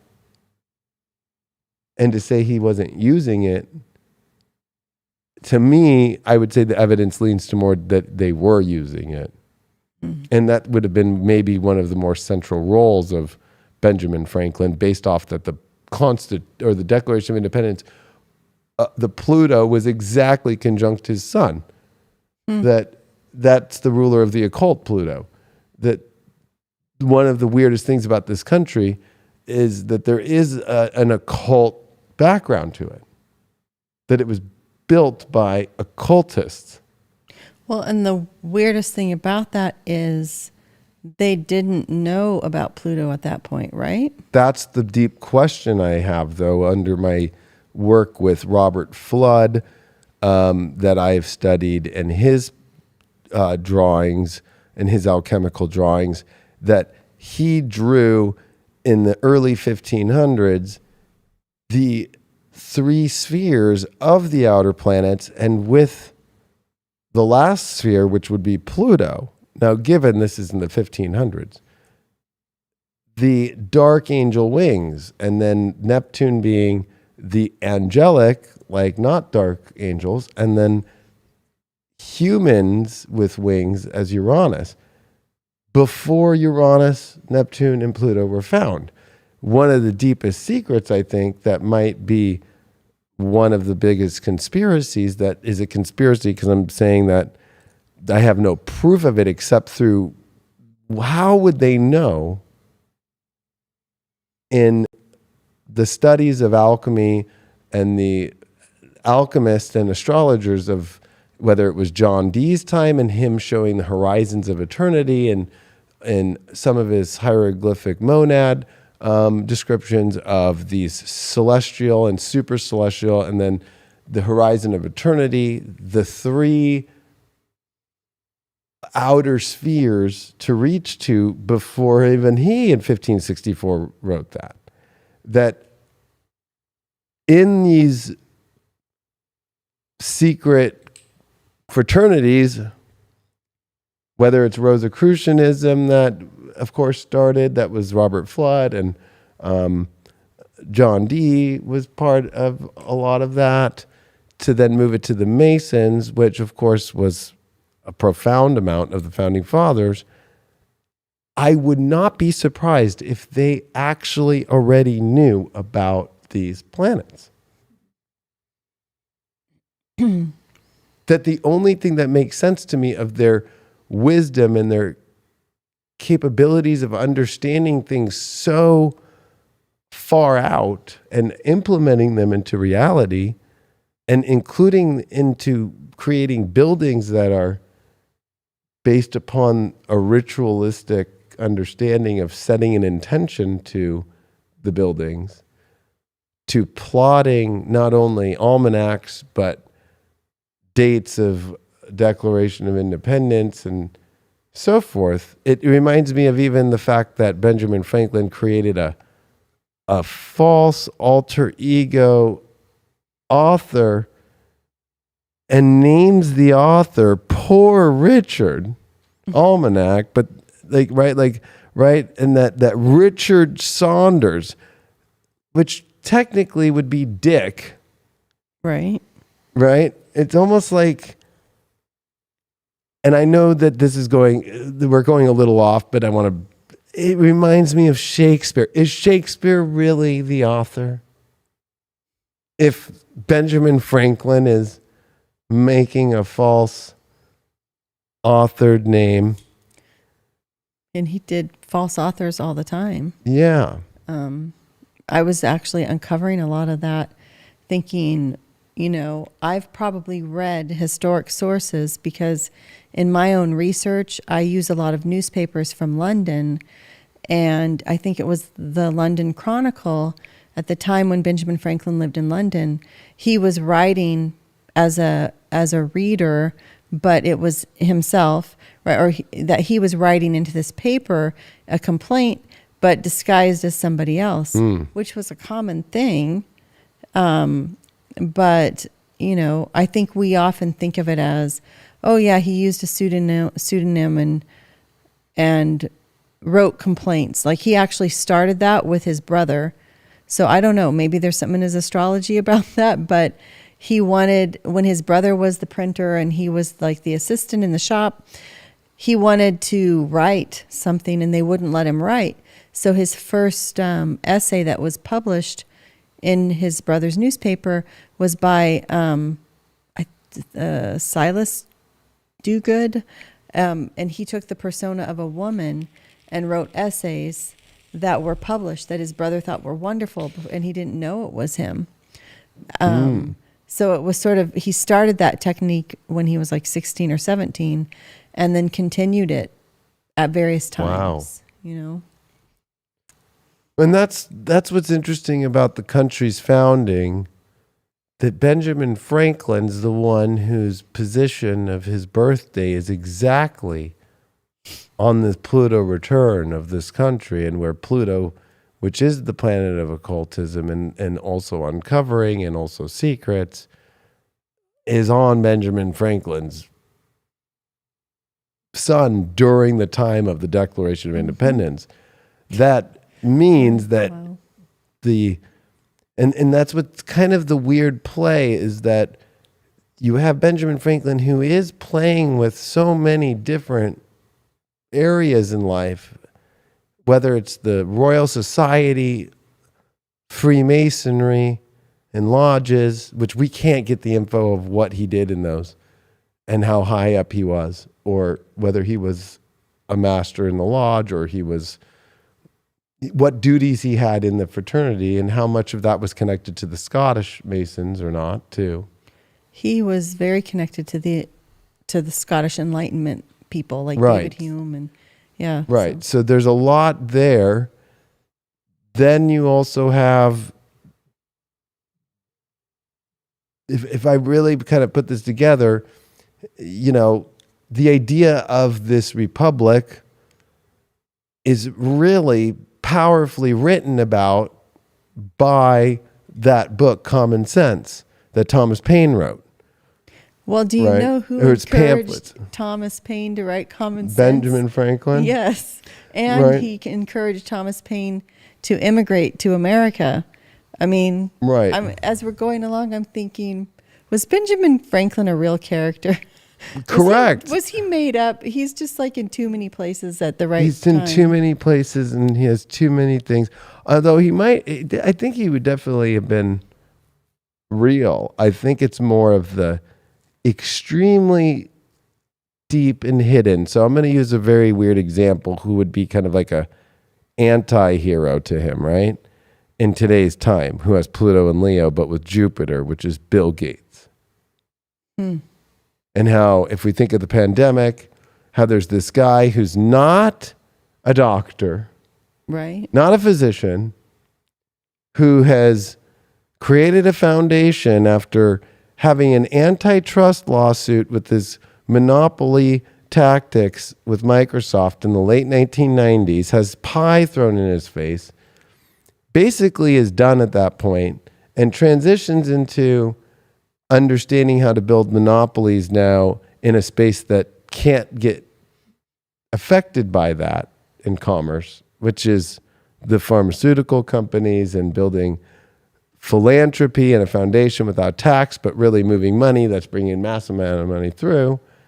So again, dealing with money, but also dealing now with other countries and also dealing with implanting certain people in certain places, how Benjamin Franklin does, right? Implanting Thomas Paine to write Common Sense that has common sense is more than we need to leave the monarch. It's we need to build a republic, and here's the actual structure of what it should look like in drawings and in description. With 3 different branches of government. It's not perfect, but it's the outline of it. So it's like, And what's really interesting is Bill Gates and how, whether it's this new response to the world and new pandemics in the future that he's been up to the WHO right now trying to come up with this new treaty between all nations that they're all going to agree for a response for the next pandemic without telling them how to run their nation states, but have an agreement to where the nation states are going to basically kind of like NATO, right? Like show up when they're supposed to. And you know who's involved with that is Bill Gates. So Benjamin Franklin, I'm saying an anti-hero, right? Like I'm saying that there's a commonality. Or if I even think of Pluto Leos, right? Like of today's world, whether they're rock stars or celebrities, they always find some new thing to do, whether they go from actor to producer or whether they go from, rock star to building out other bands or artists and them becoming, a record company at the same time too. There's always some sort of implanting their own. Pluto and Leo would be about like creating their own new child of themselves. Well, Benjamin Franklin did that a lot everywhere he went. Plus had illegitimate children, at least one. So, well, if we were to go to now to Cornwallis, because I really wanted to touch on him, he's a Pluto Scorpio. And, it's interesting to me because he's kind of far into Scorpio at 6 degrees here, which would bring him into like the late 80s of today. Okay. So he's actually a little bit younger He's born in 1738. I think when we looked at George the Third, he was 1738, same year.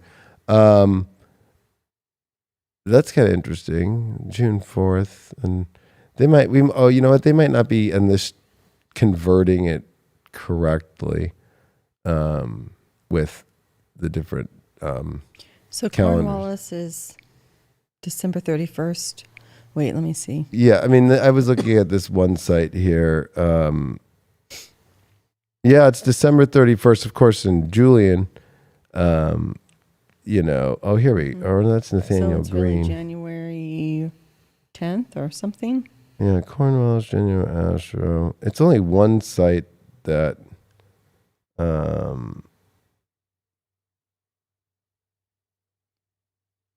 Nathaniel Greene is known as the Southern Command who forced British General Cornwallis to abandon his post, and he was a Pluto Scorpio with the moon and a Leo. There's a Leo. I found a Leo.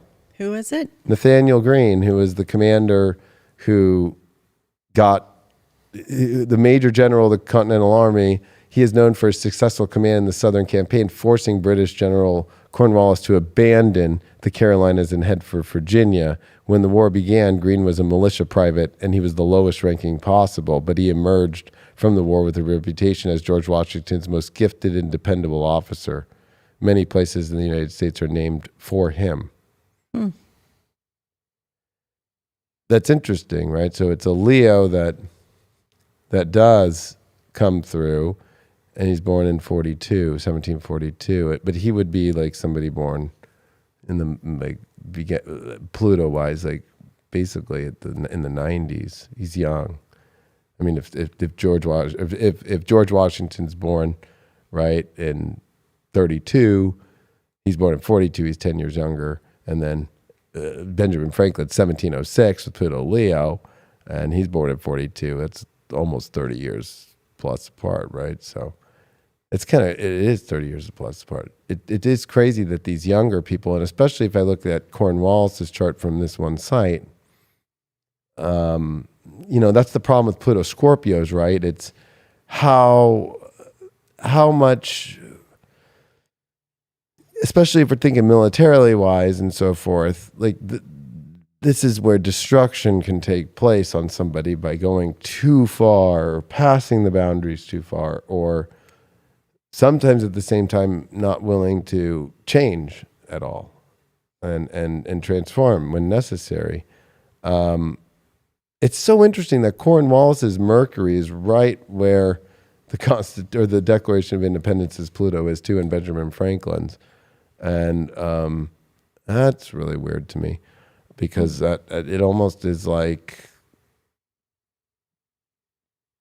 Pluto on top of the Mercury of Cornwallis would have made him obsessed about figuring out how to structure and plan and defend and also at the same time bring these people down.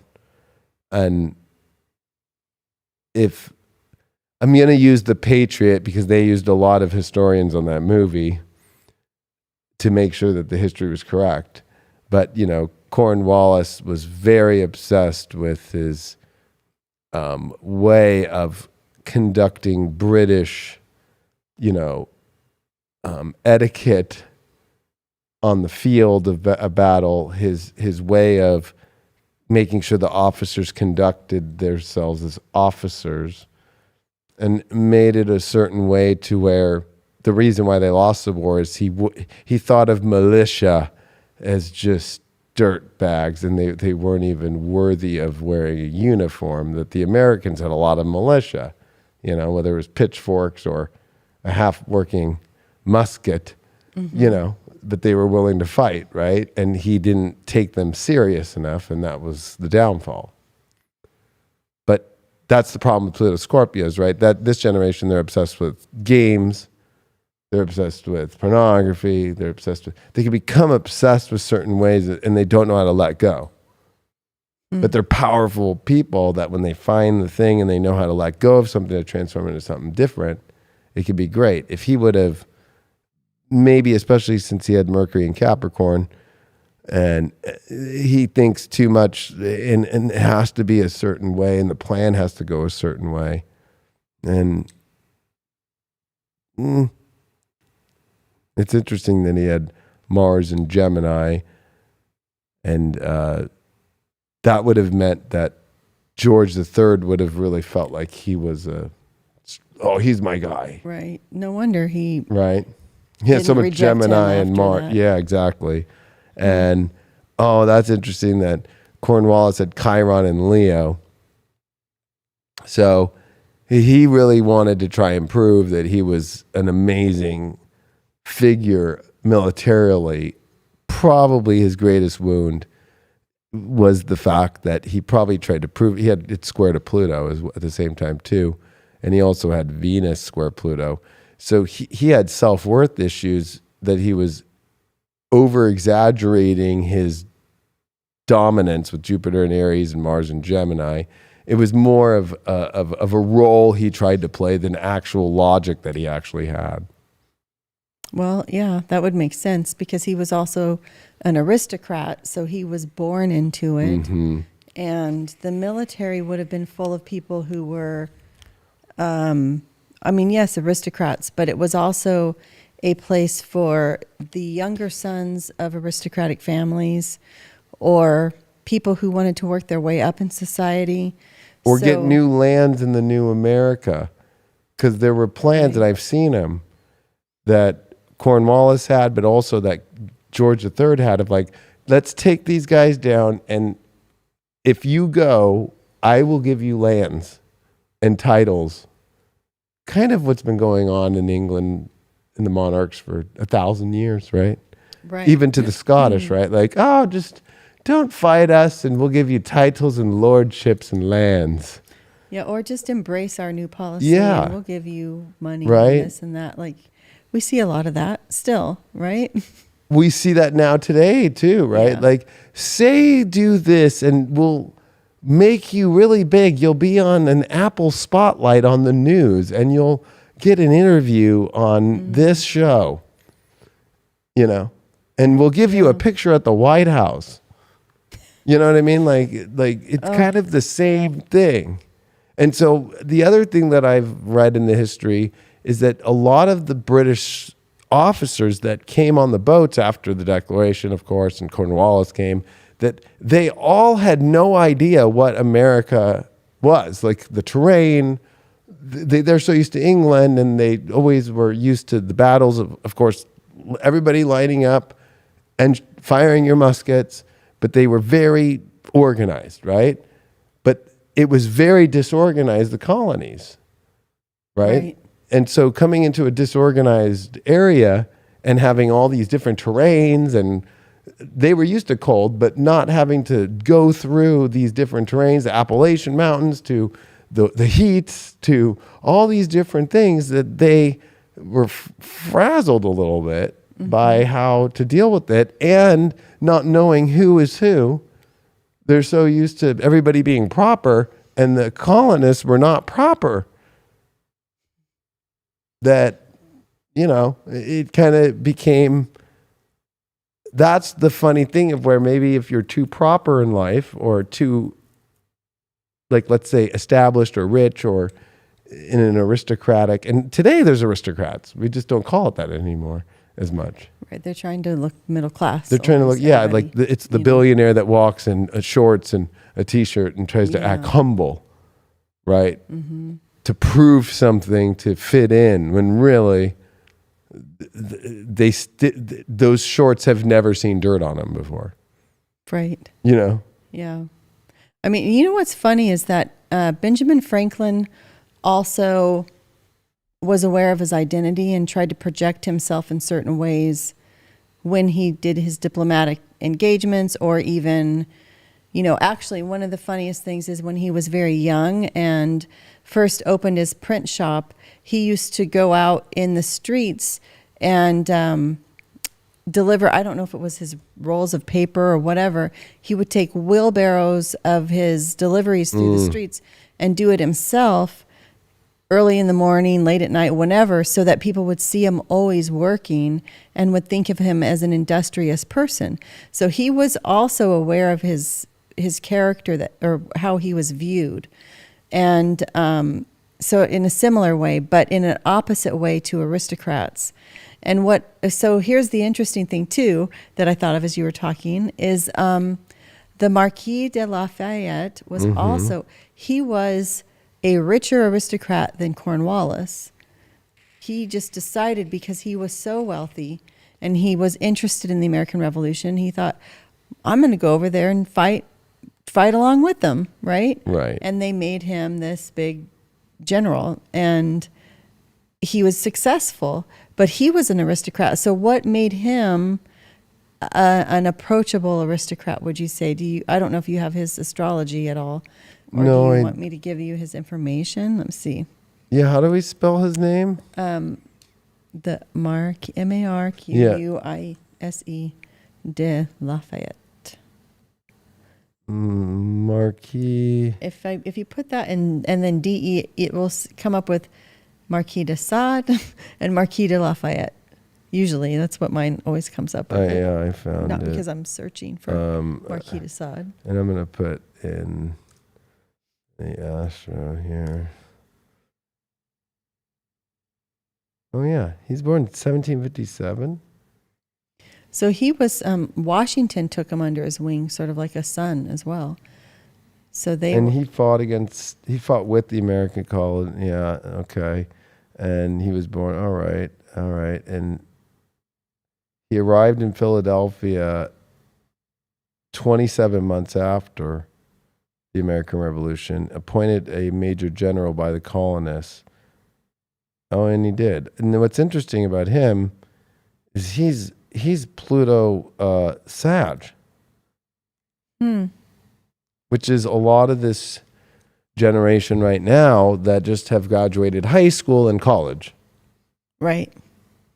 Right. Yeah, and they're the ones who fought, were the soldiers that were in the war. The officers were the Pluto Scorpio and the Librans.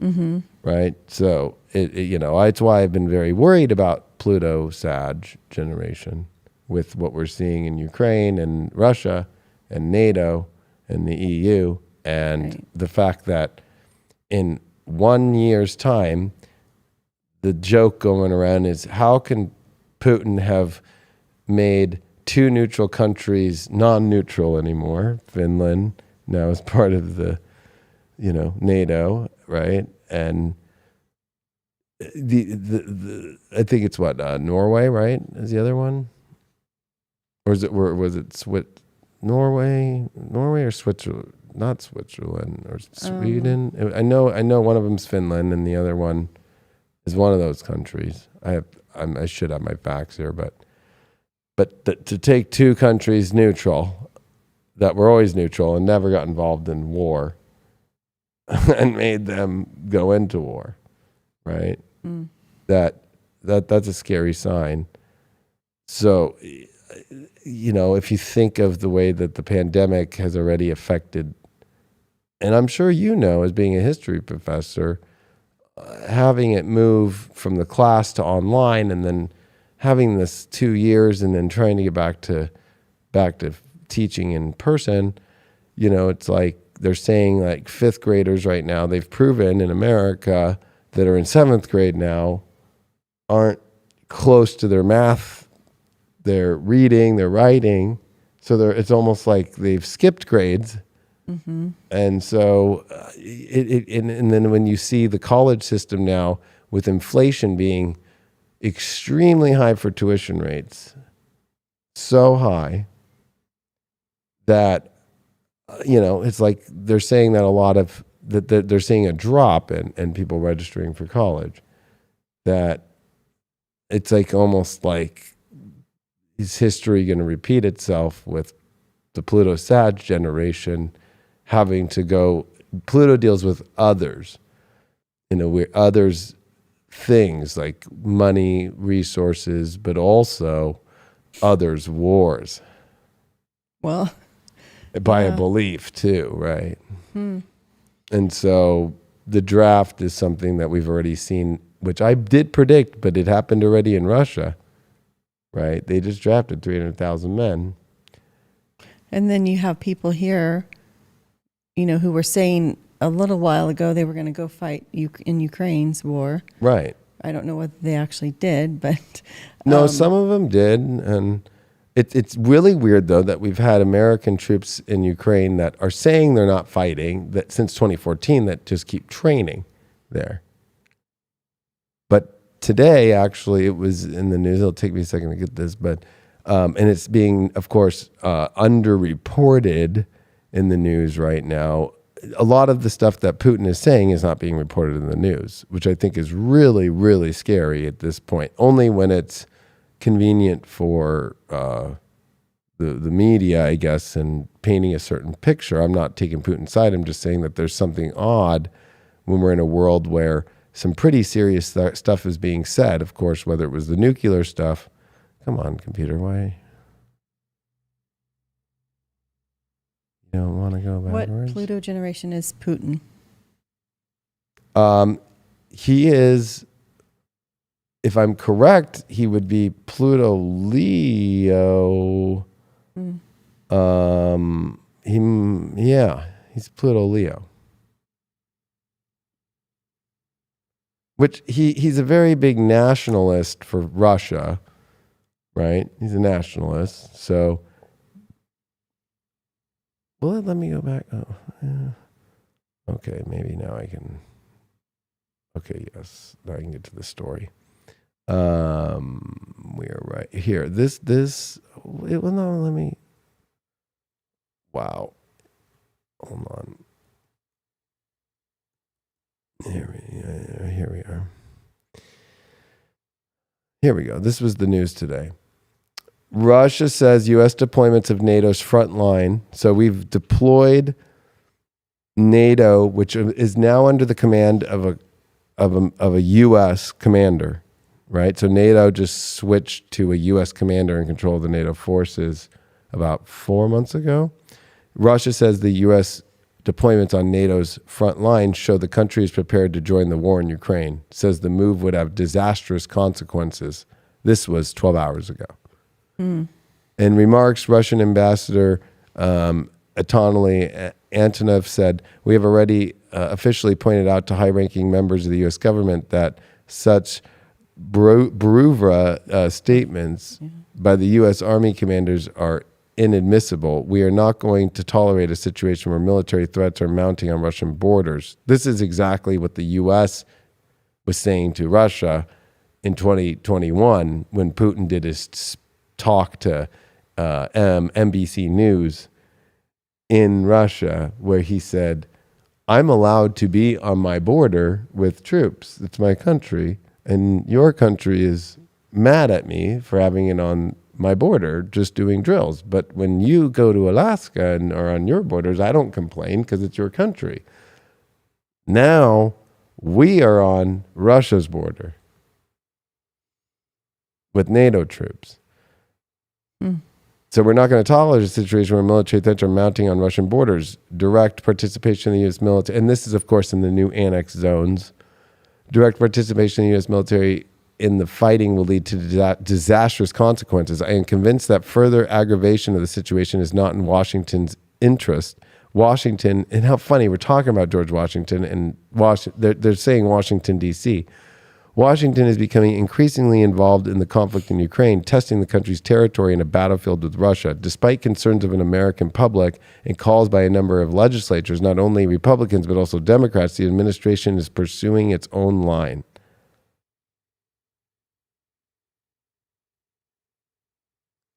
This was not national news today. But that's why I follow real news, no bullshit, because they'll show you what's being said. And the Russian Ministry of Defense has released multiple videos of missile training exercises today. And Australia arrests former U.S. military pilot and air combat instructor who worked in China after request from the United States. There's a lot of military stuff going on right now. And during the times that we are in if we were to go back to the 1776 time of where Pluto is today, the same things were happening, right? Like there was the war that was happening, but not really happening fully yet. And there was the I think they were called the Washington and the founding fathers had these war meetings, but they were called a certain meeting. They were these war meetings, and they would get together and they would get all the different generals involved, and they would make a decision together, and then they would record a dissent if one person had a dissent. But they usually were unified. And so this was a moment where they were like, how are we going to shore up what we have left after losing so much and having British soldiers on now our borders? It's the same talk. Mm-hmm. And when I think of the generations of Pluto Sag, which would have been this Lafayette, right? Yeah. Pluto Sag is an interesting placement because it's a generation that has to deal with what they believe, but also the conflict. There's always a conflict with Pluto, is also having to deal with another person's belief system that they're going to have to go live through. That's been this whole generation, I think. Correct. Our Pluto Sages. And when I was just sitting here thinking, do I know any students currently who I think would run off and join a war? I don't think so. No. Because so many of them are sort of fed up with everything that the older generations have been putting them through. And it's been through their whole entire lives have sort of been traumas that politicians get a lot of mileage out of to get votes, and then they don't solve the problems. And then the problems come back again, and they're told to be afraid. And so it's sort of like this interesting switch generation, that what I see anyway. Even if they're at the university, they're not like university students who were Pluto Scorpio, who were much more serious and studious, and I can't explain it, but more like a college student. The Pluto Sages they're going to just do their own thing. They're there and they're interested in learning new things. They don't want to hear the same old story. Right. So looking even at his picture of Lafayette, this might sound crazy, think of if the war didn't happen, he probably had a million other things he was interested in that he could have been. Maybe he could have been an artist, or he could have been a reader, a writer, an author. He could have done anything. And instead, he didn't want to be in France anymore, which had been arguing over the aristocracy, and they were having their own issues. He knew the king and all of that. He chose, I'm getting out of here and going to the complete opposite of where I'm from. And that's what happens. I want to say this too, if you think of these generations, right? So the war happens. You have Pluto Leos like Benjamin Franklin, who are not going, they already know they're not going to be affected. They're not, right. Benjamin Franklin's not going to go run out with a key and a kite and start electrocuting people. Waiting for like he doesn't, like, I don't know, maybe that was what he was thinking, like maybe if there's a storm, I'll go outside and fight, and I'll have my key. He did have he had a portrait of George II that was just a parlor trick where you could come in and touch the crown and it would shock you. So he could have done something with electricity, right? I'm sure. It feels like Disneyland a little bit, like going into one of his rooms probably felt like Disneyland, like, touch that, what?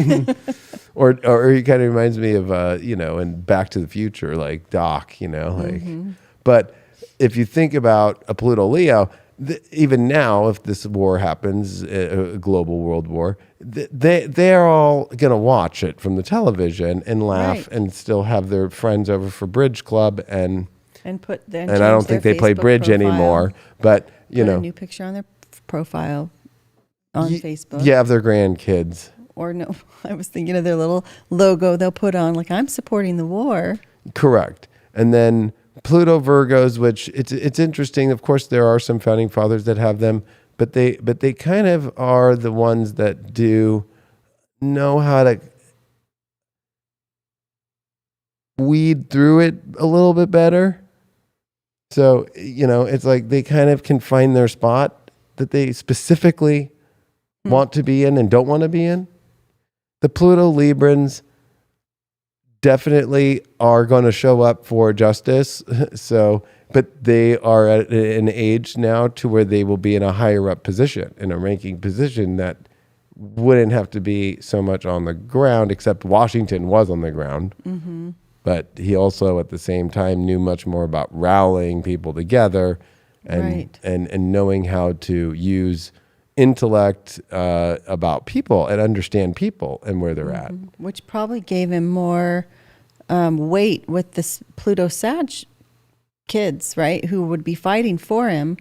Wouldn't they have respected him for his real experience instead of just telling them the beliefs, right? Yeah, because most, from what I studied in looking at the records, a lot of the soldiers were Pluto Sag, like 80% or more, and then Pluto Scorpios.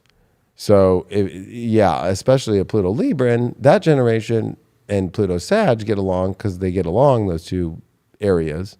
But it's weird, the Pluto Scorpios, their destiny as a generation is to face death face on.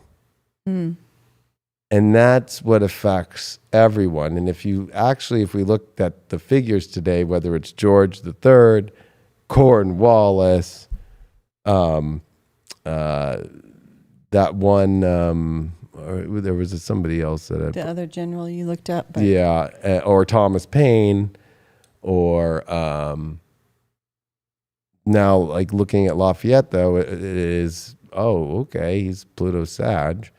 It's weird that something has to happen because Pluto Sages have to find something to believe in, and Pluto always deals with something about life or death.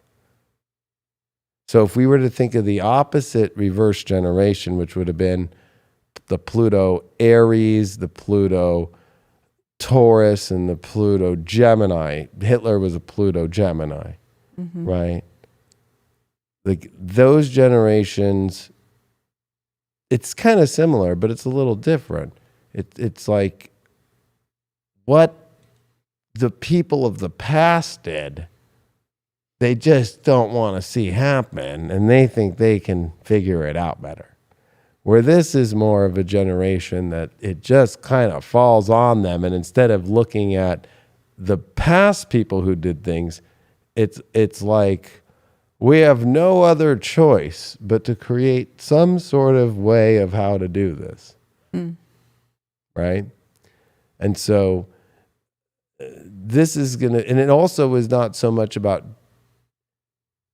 well, I don't know. I think of Hitler and it's like, okay, he tried to create a new party, but at the same time, Germany's at the bottom of that, right? That still trying to maintain Germany's power under a Nazi socialist party.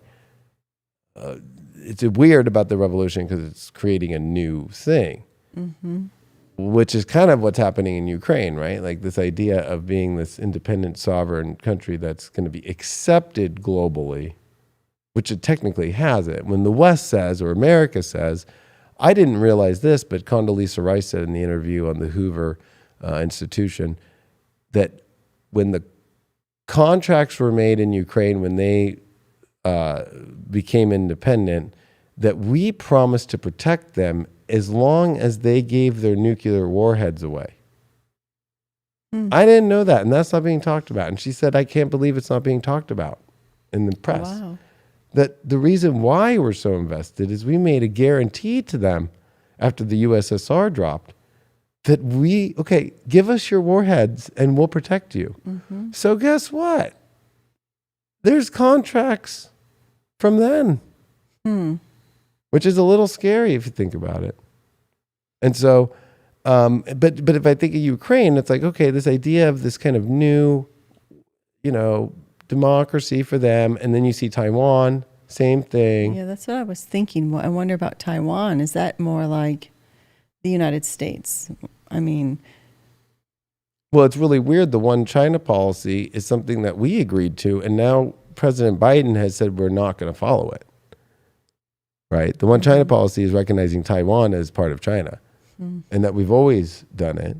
And then Biden says that, no, we'll defend Taiwan if China goes in there, which goes against the one China policy that was agreed upon in the 70s. So I'm at a place to where I'm like, everything is leading up to Pluto Sages don't realize, with Neptune squaring their Plutos, what their belief even is. And it's almost like the way that, whether it's the natural phenomenon of astrology and creating the way that the pandemic happened and stuff, to where they don't really have anywhere of understanding, and also a world that is undefined for them to understand where to go, that it creates one. And then when I think of Pluto Scorpios, that especially with these eclipses now that are here, we're talking in the South Node here, that it's activating it, that all Pluto Scorpios with Uranus opposing their Plutos, and more importantly with the South Node being in Scorpio, in the eclipses, they have no idea that their big fight for the life and death of the world is here. It's about to show up. And they're the generation that brings that in for all of us, because Pluto's home is Scorpio. Mm-hmm. And every Pluto Scorpio generation, which of course the last one would have been the ones that were at the ages they are right now in their late 20s and 30s, are the ones that have always never really faced the deep. They've been the generation that has been coddled the most. And so I wonder if Alexander Hamilton Pluto Scorpio or Pluto Libra? I can find out. I think we need to finish with at least Benedict Arnold too. Yeah. But I will look up Alexander Hamilton. I was trying to figure out who are more Pluto Scorpios. Well, right now, the list of Pluto Scorpios just keeps rising. Right. And that scares me a little bit, because I look at the Pluto Scorpio generation, which is considered the millennials, right? And they're the number one people on video games. The amount of video game hours and people that play online video games is Pluto Scorpio generation, and it's insane. It's more hours than, I forgot the statistic, but it was like, it would take hundreds of years, the amount of Pluto Scorpios that are playing video games, that they are playing out hundreds of years of time. That's how many of them in a video game. And it's mainly about war. So that's how they're facing death. That's how that's also what they are ushering in. Is the virtual correct war world. The virtual war that they love to play, that is being brought into the real life. Right? And if you think of the generation of back then, they were, of course, hearing about, I guess you could think of in history, whether it was the French Indian War or the English Civil War, right? And heads chopped off and stuff. Like, it's almost like, wow, that was crazy. Or how this generation of Pluto Scorpios are like, wow, World War II, that's crazy. Like, they had, like, there was atom bombs dropped on Japan. They're smart enough to know these things. No wonder so many students were so interested in doing military history of the weaponry. It would have been Pluto Scorpios who I was supervising in their research projects. Correct. And why funny. Call of Duty's like, I forgot it's like 1986 through 1994 is the number one age group that plays that game, which is the biggest game that's played. Or then the other Pluto Scorpio generations play this game, World of Warcraft, right? And then the Pluto Sages play Minecraft. Mine plays Overwatch. And I think that's it. Which that's a big game. He played Minecraft too. But Minecraft, right? Where they're trying to build their little worlds. Right? Like Pluto Sag. Like they're trying to let me just build this little fake little world that won't exist. Because they don't realize that a real world situation is going to come, that they're going to have to believe in something to, change. It's going to be wild. But will they have to believe in something virtually if it's being ushered in through video game wars? I mean, that's the weird part of Pluto being in Sagittarius. It's Jupiter's home, and Pluto is like, I don't care what you believe. You want good luck. It will come in the one place you were afraid to go. And that's for... So if you think of Lafayette, he didn't really probably want to really go to America. But by doing so, he got the luck to become so close with Washington, but also revered as one of the great war heroes, and becomes one of the most powerful people in France after it. So that's the positive of Pluto Sag, is wherever it is in your chart, Pluto, it's where you're afraid to go. That is where your power comes. So if it's Sag, it's your good luck and Jupiter and the expansion. If it's Scorpio, it's what you're afraid to let go of and go to a place that is terrifying and fearful, which might be the front lines, right? Or a draft, because Pluto Scorpio don't realize that they are assets that are invested, other people's investments. They're humans that are other people's investment to be invested in somewhere, that they've been already the pawns of the monetary system and the whether it's technology, iPhones, concerts, all these things they have been the data and the investment to see where to take everything. They don't even realize that they have been power, right. They don't even realize it, because that's what happened in the American Revolution, right? Was you are our colonists. You're going to go make us our money. You're going to make our products. And you're going to pay our taxes and not complain. They all realized, wait a minute, because of Pluto Leo was also helping them see, but they realized that there was no return on the investment after a while, or that they started to get tired of producing for someone else, and so they had to claim their own worth. Right. They're also the number one investors in crypto.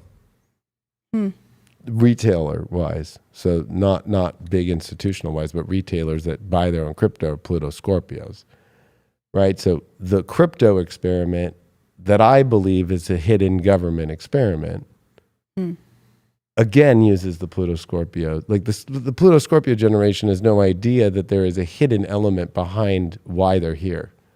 There's a hidden element that is using things to seduce them into things that actually has an other purpose for the seduction. And it is what creates this transformational experience for them of like the next game, the next this, the next crypto, the next this, the next that, which is really just formulating the understanding of, oh, well, you know exactly where to extract you and put you. Because we know you've exposed to us what it is. And so for men, war. For women, beauty obsession, products, changing of so many things, whether it's plastic surgeries and Botox and, right? Like you can see, if you think of Venus and Scorpio and it retrogrades every 8 years, so the last one was 2018, 2010, prior to that, you'll always see people, they don't look the same, all of us. We go through these cycles where that person doesn't even look the same. Did she fucking get her lips done? Did she fucking get a new butt? Did she, you know what I mean? Like the Pluto Scorpio or the Venus retrogrades in Scorpio bring out the exposure of where people transform. Did he get hair plugs? Wasn't he bald? No, he's not bald. Like that's the point where you see people's evolution over an 8-year cycle, or the Venus retrogrades in Scorpio. So to have eclipses here and to see the activation to a Pluto Scorpio generation, which Alexander Hamilton had Pluto in Sag. Mm-hmm. And it's weird because he, during the Declaration of Independence, would have been very young. So in 1776, he would have been 21 years old. So he's kind of there like, hey, kid, sign this thing. Like, I think it's funny looking at it from this lens. Yeah, yeah. Because in history, it's written about, especially the propaganda of America, to create the idea for people to buy the idea of the Republic and to be part of it, right? That all these names and stuff get these kind of like, it's very Roman, right? Like godlike figures, right? And again, this is the belief, kid. And Alexander Hamilton is also one who, gosh, looking at his chart, and everybody's charts have stuff right where the Pluto was for the Declaration of Independence. He had Venus retrograde in Capricorn on top of it. So, wow. That's also Benjamin Franklin's son that's there too. So, like Benjamin Franklin probably was like, hey, Alexander Hamilton, you're going to believe in this shit and you're going to become maybe president one day or maybe vice president one day and shoot somebody, which he actually did. Yeah, I know. That's what I was thinking. So Mars and Sag, dueling definitely is a belief system of you have to defend your honor. You've got to do this thing. And Thomas Jefferson, he's a Pluto Scorpio. I looked really quickly. And, and he had battles with Washington. They didn't really like each other. He had battles with himself as well. Because he wanted to be the first president. He was in Aries, if I'm correct, right? Thomas Jefferson was in Aries. April 12th or something like that. So, yeah, like that Thomas Jefferson was the Aries in the room, like, hey, I'm going to be the guy. And everybody's like, no, you're not. Sorry, bro. Especially that Aries with Pluto Scorpio. Like, nah. But see, Benjamin Franklin was even nice to Thomas Jefferson. Right. Kind and helped. Benjamin Franklin changed 2 words in the Declaration of Independence to we hold these truths to be self-evident. He changed it from, I think Jefferson had said, we hold these truths to be sacred and something. And Franklin just changed that and then told him, oh, the rest is all perfect. This is just, it's exactly what we need. And then at the convention, when they were all ripping apart the Declaration of Independence and trying to reword it, Franklin was there to kind of hold Jefferson's hand, like, it's okay. It was really good what you wrote, and making him feel better about his words. Well, and I think I'm having fun making fun of Thomas Jefferson, but I take more of Thomas Jefferson's side because, of course, he was an anti-federalist. So he believed in states' rights, and he was somebody who was against the federalization of creating a federalist republic, and he was much more for the Articles of Confederation, not the Constitution, how it's written now. So, it is kind of interesting that he might have actually wanted to be kind of forceful to get into the place of the first presidency to try and maintain the anti-federalist sentiment of the country. Mm-hmm. And maybe, who knows, that would have been interesting. The fact that they always try to say that George Washington didn't reveal what he was, he didn't like to, but the fact that because his farewell speech too is very anti-federalist in a way, but he's considered a federalist because he went along with it, right? And he did become the first president, and it is funny because the only president to really actually ever be, inaugurated president in New York City, right? Mm-hmm. And the first Congress being in New York is Washington. So he is the oddball of the bunch, right? Of all presidents, but of also being the military commander, being a British officer, being a farmer, being a slave owner, He had a lot of things that he was, but also becoming the first president and having to maintain. I mean, that's why I think him and Lincoln get like the two top awards, because Lincoln had to do Reconstruction and go through a civil war and bring the country back together and still let the South be the South and let them keep their guns and let them live their lives and let the country heal. I mean, General Sherman bombed the shit out of them with cannons, but, Lincoln told them, let them keep their guns, let them go back and let them think about it and stay. They're our brothers and our sisters, right? And there's something about Washington in the same sense that has that hard duty of, okay, we've got a lot of divisiveness internally of Federalist or non-Federalist, and also loyalists who are in this country to the British Empire, which are no longer going to be it. And how am I going to rally all these people and keep them all together and excited? So I would say that even though Benjamin Franklin is the Bill Gates behind the scenes, the good Bill Gates. But that's a little scary to me, because it's almost like how you see Bill Gates kind of like in random places now. It's like Benjamin Franklin popping up in France, popping up in London. Correct, exactly. And that's a Pluto Leo thing, right? Whether it's Elton John just showing up, and getting an award for his work with AIDS. Pluto Leo's like kind of have this here's the star of the situation. Let's just throw you in here, And, I think it's going to be really wild to watch how the Pluto Virgos, which are a lot of the people today in Congress and so forth, they do have Uranus with them, which is like a Benjamin Franklin, but not the same, but still. I think it's the Pluto Libras and the Pluto Scorpios and the Sages that are it's the new guard. It's the changing of the guard.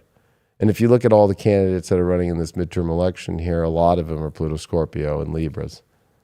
Mm-hmm. So, that's another, I don't want to call it scary, but that's just another astrological truth that's like, well, we are entering into the phases that many are going to see the world change. And these generations do bring in quite a shebang, because Pluto now is not in an area like it was since the beginning of the Great Depression, where it's above the ecliptic. Now it's in the underworld. So now it's coming to the quadrant that's in direct square to the Scorpio generation when it comes into Aquarius. That means that Pluto Scorpio generation is about to go through the alien weirdness of, no, you're not going to get to have and stay where you want. You will deal with things that are going to be outside, that are going to challenge you extremely. Whereas like for me, Pluto squaring Libra, and Pluto's like mine, the government doesn't like you. Okay, well, that's not too fair. Right? It's kind of like, okay, but I'm not going to, like the law protects Pluto and Librans if they know the law. Pluto Librans go to jail a lot if they don't know the law well, right? So they're the generation that always is DUIs and weird stuff like that, because if they don't have an understanding of the law and the common law and the legal ways of life, doesn't do too well, or does really great. Like Edward Snowden, he's a Pluto Libran, right? Brought truth out. I bring truth out with astrology of, hey, don't do this and don't do that. You know what I mean? Like Pluto Librans have this more stance like Washington of how to rally people and keep the peace in a way, but aren't afraid to also go to the war to bring the peace. Right. Because it's a cardinal energy. It's a cardinal energy, yeah. But the Pluto Scorpios, it's a fixed energy, and it comes when Pluto comes into Aquarius, it becomes extremely volatile, because it forces the Scorpio to get out of its lair. And maybe not in the way they expected, right? Because Correct, yeah. I'm thinking of Thomas Jefferson thinking he's going to come back from France and then Right. step right into power after the war. But he didn't have the experience of the war. And he also had been involved in his own tangent of being able to have his relationship with his slave, Sally Hemings, while he was in Paris, you know. And he had children with her. And that was sort of like the underground, hidden side of Jefferson, that he had this whole deep side that was paradoxical to what he said that he believed in, right? Or what he did believe in. Right. He's just a really interesting character. He is, and he's one of the ones that, you know, he's kind of that one that I feel like he got a lot of attention, and he's infamous, he's known, but he's not as infamous. Like if you were to put him in the list, you know, it's like Washington or Franklin or even John. I mean, John Adams, though, is another one that we don't have to go into him, but, you know, he was a very big role. Or Samuel Adams, which, you know, is one who actually really is the one who got the meetings going and was a county clerk or court clerk who waited till the courts, you know, were gone and understood all the meeting places and the places to get it all going, and really got people to start coming together and got that stuff organized because he was in the systems. And that was in the mid 1760s, and like 1766 he started the beginnings of those talks. So he was the revolutionary. He was probably one of the most of the revolution founding fathers, because he actually was doing it the longest. Like, you know, Washington kind of went, I have to come back. I have to come do this. And same thing with Benjamin Franklin. Like, you're pulling me away from the science experiment and this hot chick. You know what I mean? Like, you know, like that's how you got to look at the generational thing, right? It's kind of like, think of a Pluto Leo coming to meet with a bunch of young kids about a revolution. Like, gosh, I'm in my garage right now. You know what I mean? Typical Pluto Leo. Like, I'm in my garage. I'm watching a movie I love to watch right now. You know, the spa guy's coming here to clean the jacuzzi. And that's the other thing, is the interesting part of when you take the Pluto generations of wealth and establishment. It's the Leo Pluto, the Virgo Pluto, the Libra Pluto that know how to build in the world, because those are the first signs of the first 7 signs of the zodiac. Once you pass Libra, then you go into the whole other side of the zodiac. And unfortunately, if you look at history and you look at these times, it's the Pluto Scorpio generation, the Sag generation, that doesn't really gain the wealth, or or the world is changed to the idea of what they think life will be like to attain certain things. It doesn't become that. Right. But they ushered it in, right? So right. But so, like, that's kind of, I think, going to be the shock for Pluto Scorpio, will be what their parents had and their great grandparents and their ancestry going back as long as they can remember. It will not be that life for them. The idea of, like, the car or the house and the way that like style of life, it all is about to go through a 20-year phase of, we don't know what the systems are going to be like, and they're going to be changing so much, and that they don't have a lot of the assets to carry through it. Because if you look at the millennial generation, most of them still live through their parents, and a lot of it, especially the later Pluto Scorpios, like, they're still on insurance from their parents till they're 25 years old for health care. Like, you really look down that and you go, huh. And then I look at a lot of the Pluto Scorpios at that time that, you know, they had stuff, but they didn't have stuff like Washington was really good up there on his mount. You know, it's like that guy, he had estates. You look at Benjamin Franklin, he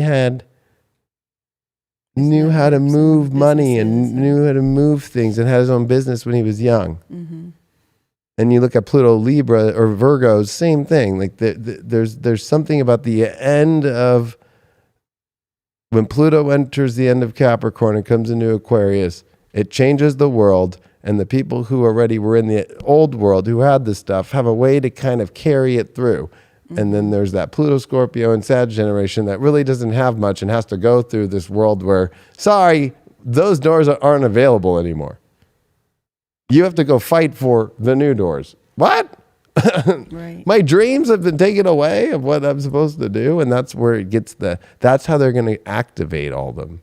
So right now, when you said, I couldn't imagine anybody wanting to go through this, when it's at your front door, literally, like British troops walking through your land, what the heck? Right. So they're going to do something and they've already dealt with it with the pandemic response, right? But it's going to encroach in a different way. And so I think Benedict Arnold's the last one, and it was really crazy because I looked at his chart, and I think he has one of the most interesting stories of the whole revolution. He does. Let's see his chart. Yeah, so Benedict Arnold, right? He's born January 14th, 1741. What is the deal with all these Capricorns? He's another That's Capricorn? that's what I'm saying. A lot of the Pluto stuff. But we have to remember, like, if I were to take you into the declaration chart really quick, and then we'll go to him to answer that quick, because that's a really good question. So if we think of at that time, Pluto was in Capricorn when the Declaration of Independence was signed, but it's quite interesting to me thinking that it's this Neptune, which is in the opposite sign of where it is now. So we have Neptune at 22 degrees of Pisces as we're recording this, and Neptune is about to oppose the Neptune of America's chart again. And so that was Neptune in Virgo. But also at the same token, we have Chiron Aries like we're in now. It's just Pluto that's here. So I feel like at that time too, like if we really think about like on larger scale transits, this is where, you have Uranus and Neptune about to square. We're a lot in that time period. That was Uranus and Gemini getting ready to square Neptune over the years. Like that was building after a Uranus-Neptune opposition that was going on prior to that at the beginning of the 1700s. I feel like looking at this chart and thinking of Pluto, and this is what's going to be crazy, is it goes back to the 1518 transit of Saturn Pluto, that this is the midpoint to 2020 and the Saturn Pluto conjunction of Capricorn. So the Revolutionary War, or the generation, then the Capricorns are at the midpoint, meaning they're rising up. There's no Saturn there. There's no major transit in Capricorn except Pluto just transiting through there. There's no Uranus there. There's no Neptune Uranus like we saw in the 90s. So it's almost like Capricorns are tired now. Like they're not going to want to go through all this. Mm-hmm. But back then there would have been a huge will at the midpoint of it being like, yes. Wow. Right. So now that we're at this Saturn Pluto that's happened, and it's erased the last 500 years, that this is going to be interesting to see what signs do pop up the most, because it's completely different. And to be honest with you, whether it's any individual on this planet right now, there's something very odd about the astrology, but it's not odd, it's divine, that every single chart is being hit extreme. There's very little people I find. There's been a couple in the last 2 months where I've been like, wow, you're lucky. You're not going through much. It's very hard to see the spread of where we're at astrologically and not be getting blasted by any sign you are, or anybody, or wherever it is. It's very rare. So, it's almost like everybody's kind of getting hit and being involved. But I think that, it was also at the same time that the planet Uranus is found in the 1700s. And Uranus being in Gemini at that time, that would have been finding work for Capricorns. Like I have something to figure out and do. Although this is a time where it's in Taurus. So for Capricorns, it's like, I just want to do things that make me happy. I don't really want to go to work. Right? Like look at Fauci's retiring, or, you see even like I brought up Ted Cruz. He likes doing the work, but he likes PRing more than and Twittering more than he likes governing. Or if I look at, like any of the Capricorns that I see, or like even like Tiger Woods or Mel Gibson, like where are they? Like they just disappear. Or Andrea, AOC, she's a Capricorn. And it's like, she just wrote a letter with all the other House progressives in July about we need to conduct a peace agreement with Russia, and then they just put it out 2 days ago and then redacted it. Really? And she signed on that. Yeah. I thought that she was a Libra because I was thinking. I think she's got Libra rising or something like that. I know if I remember right, she's a Capricorn. But you know who's stepping or standing out right now are the Geminis. Oh, she is a Libra. Maybe she has something. There's something Capricorn about her. What was it that was Capricorn? Because I always. Is she a 10th house sun or something? I looked at her chart because whenever I see that people are Libras, I look.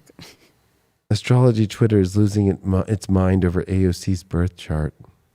Why? Oh, this was just like a 2019 article in the Cut. And somebody got her birth time 11:50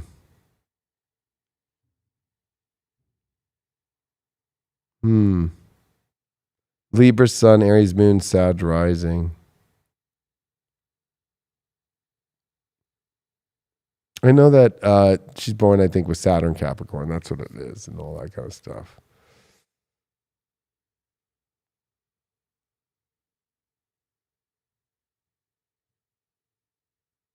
Yeah, that's her chart. Or somebody got her birth time. They threw it in whole sign, but at 15 degree. Yeah, she has that Saturn, Neptune, Uranus, and Capricorn. And she's got the nodal flip of America, so she doesn't go along with the destiny of America very well.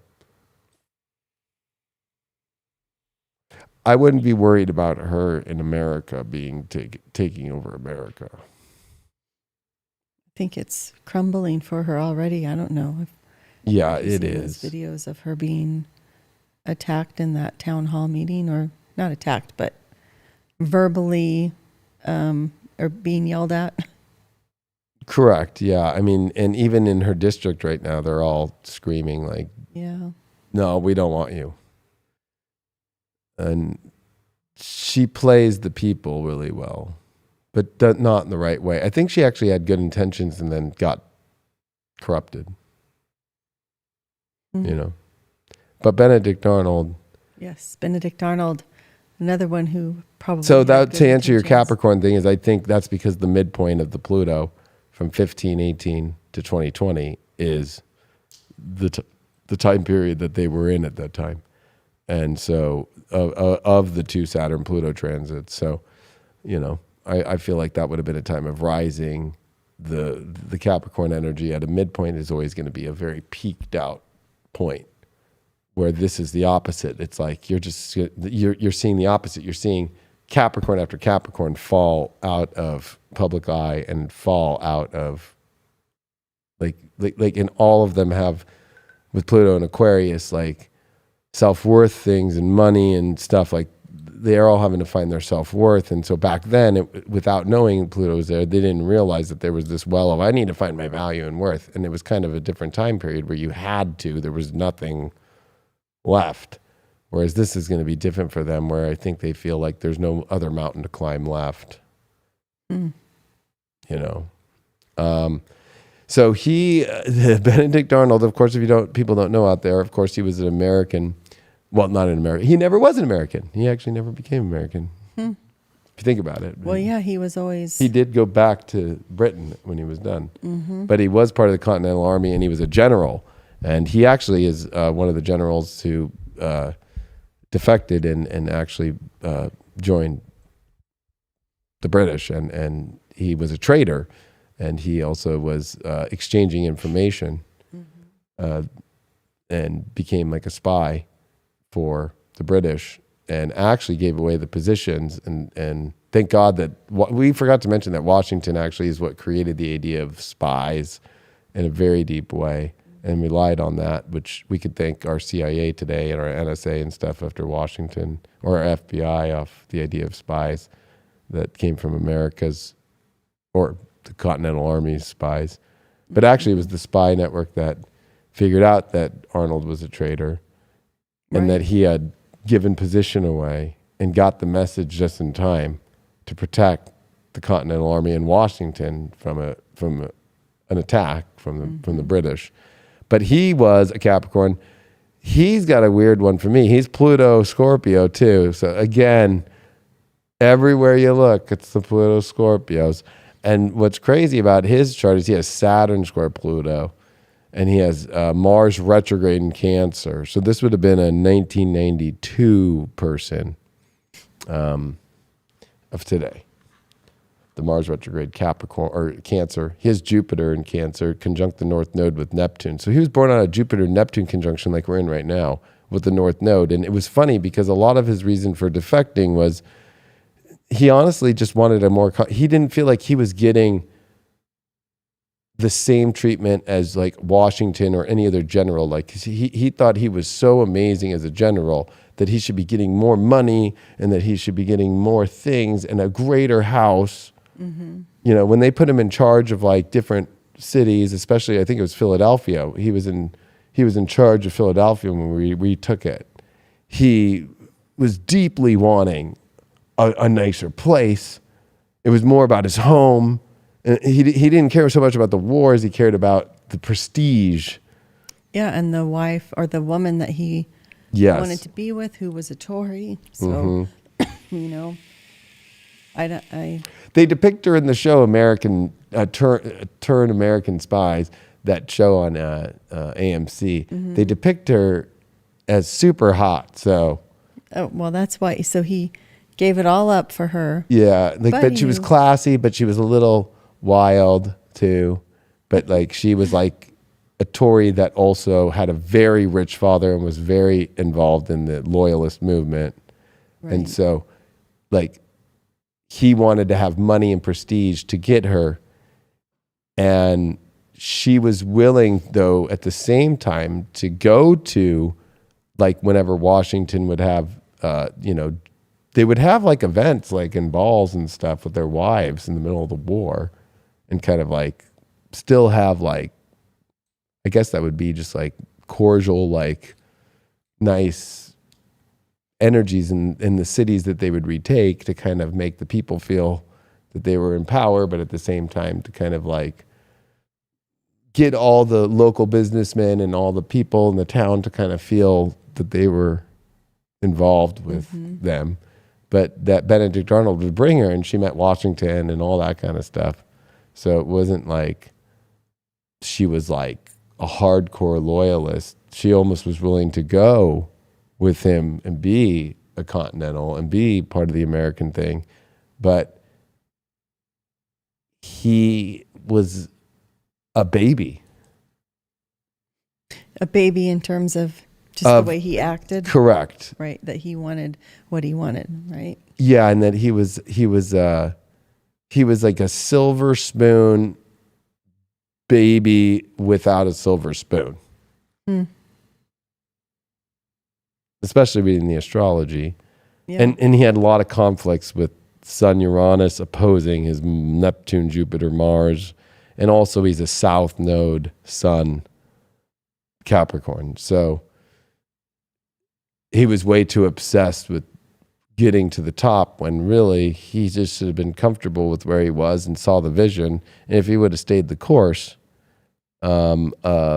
he probably would have actually ended up well. But he did end up going back to to England after it was done. Didn't he go back with Cornwallis, or I don't remember the whole thing, but I know he just went back, and I know that he didn't do too much after that. I know he tried to do some things in politics back in Parliament and work with the military there, but they actually looked at him as a traitor when he got back. They heard the story that he was on the wrong side. And so that's where Pluto Scorpios, I think, are going to have the hardest time of this time, because they're all the ones with the stories that flip-flop a lot. Literally Benedict Arnold flip-flopping, or, looking at Cornwallis and thinking he's amazing and he's going to win the war, and he doesn't win the war, right? Yeah, or King George III. Or King right? George again too, right? I mean, he had the ultimate breakdown where Right. he lost his mind afterwards. Right. So if you're Pluto Scorpio out there, Well, you don't have to be like George III, No. because he also had a lot of. but I Other would stuff going I would caution the ultimate knowing of that you have control when you don't. That there's something coming that's going to rattle and change your life and face you with life, death, and where your real power, or the opposite, where your defeat of yourself is going to be met. And they haven't seen it yet. But that's what this next 5 months is going to be about. And so, if you're giving advice to these revolutionaries of today, how do they best fulfill their generational duty? I would say that because there's all these eclipses in Scorpio and Taurus, and the North Node is in Taurus, so you have to remember that the South Node is hitting the Plutos of Pluto and Scorpios. And then it's going to hit the Pluto of Libras next year. So people that are born it's 73 for Libra Pluto, all the way to 1995. So the people that are born in those years, I would say, you have a big role. Don't be afraid of taking on the more powerful parts of yourself and bringing it out. As a Pluto Libran, and with a lot of Pluto aspects in my chart, I'm somebody who's realized the power of Pluto and used it, and it's been very beneficial.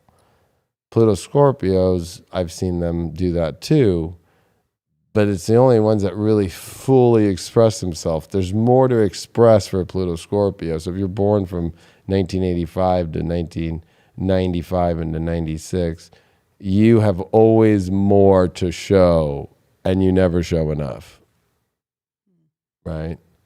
You don't want an unpredictable situation that's coming over the next 20 years to be the thing that forces you to show us what you got.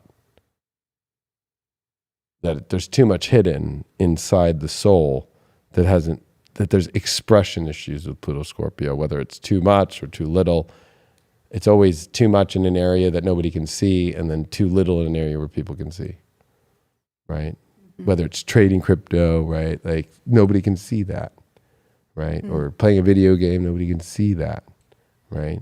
Mm-hmm. It has to be seen, and that's the scary part, is Aquarius makes things come out and be revealed and seen, and Scorpio wants to hide and keep it inside. They're all off the grid. And I think, right. I'll be honest, I thank God every day I'm a Pluto Libra, because I feel like I'm that generation where it's like, I'm totally ready for whatever comes, wherever we're going to need diplomacy, wherever people are going to need, like people said I should have became a lawyer, because it's like, I already know the laws, I already know the rules, I already know how it works, I know the laws of all these kind of things, of life, the world, the universe, like how it kind of works, the best I can at least.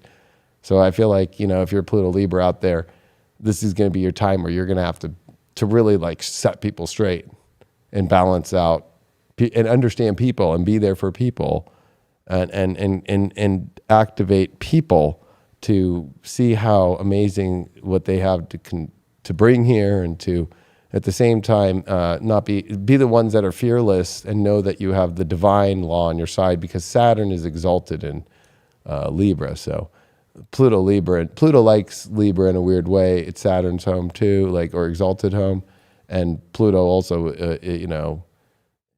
it's a place to where it can use its tactics in a place where it could come across more diplomatic and more beautiful, where Pluto is a dirty, ugly beast, right? So it's like one of those things to where it gets to wear a nice robe and nobody can see. Pluto Librans don't have the dark energy to them, right? So, because it's where Pluto gets to wear nice, tailored, beautiful clothes. So Pluto's wearing clothes in Libra. In Scorpio, it's I don't know why I just got this, but it's in the woods, not shaven. It reminds me of Bigfoot. Oh, no.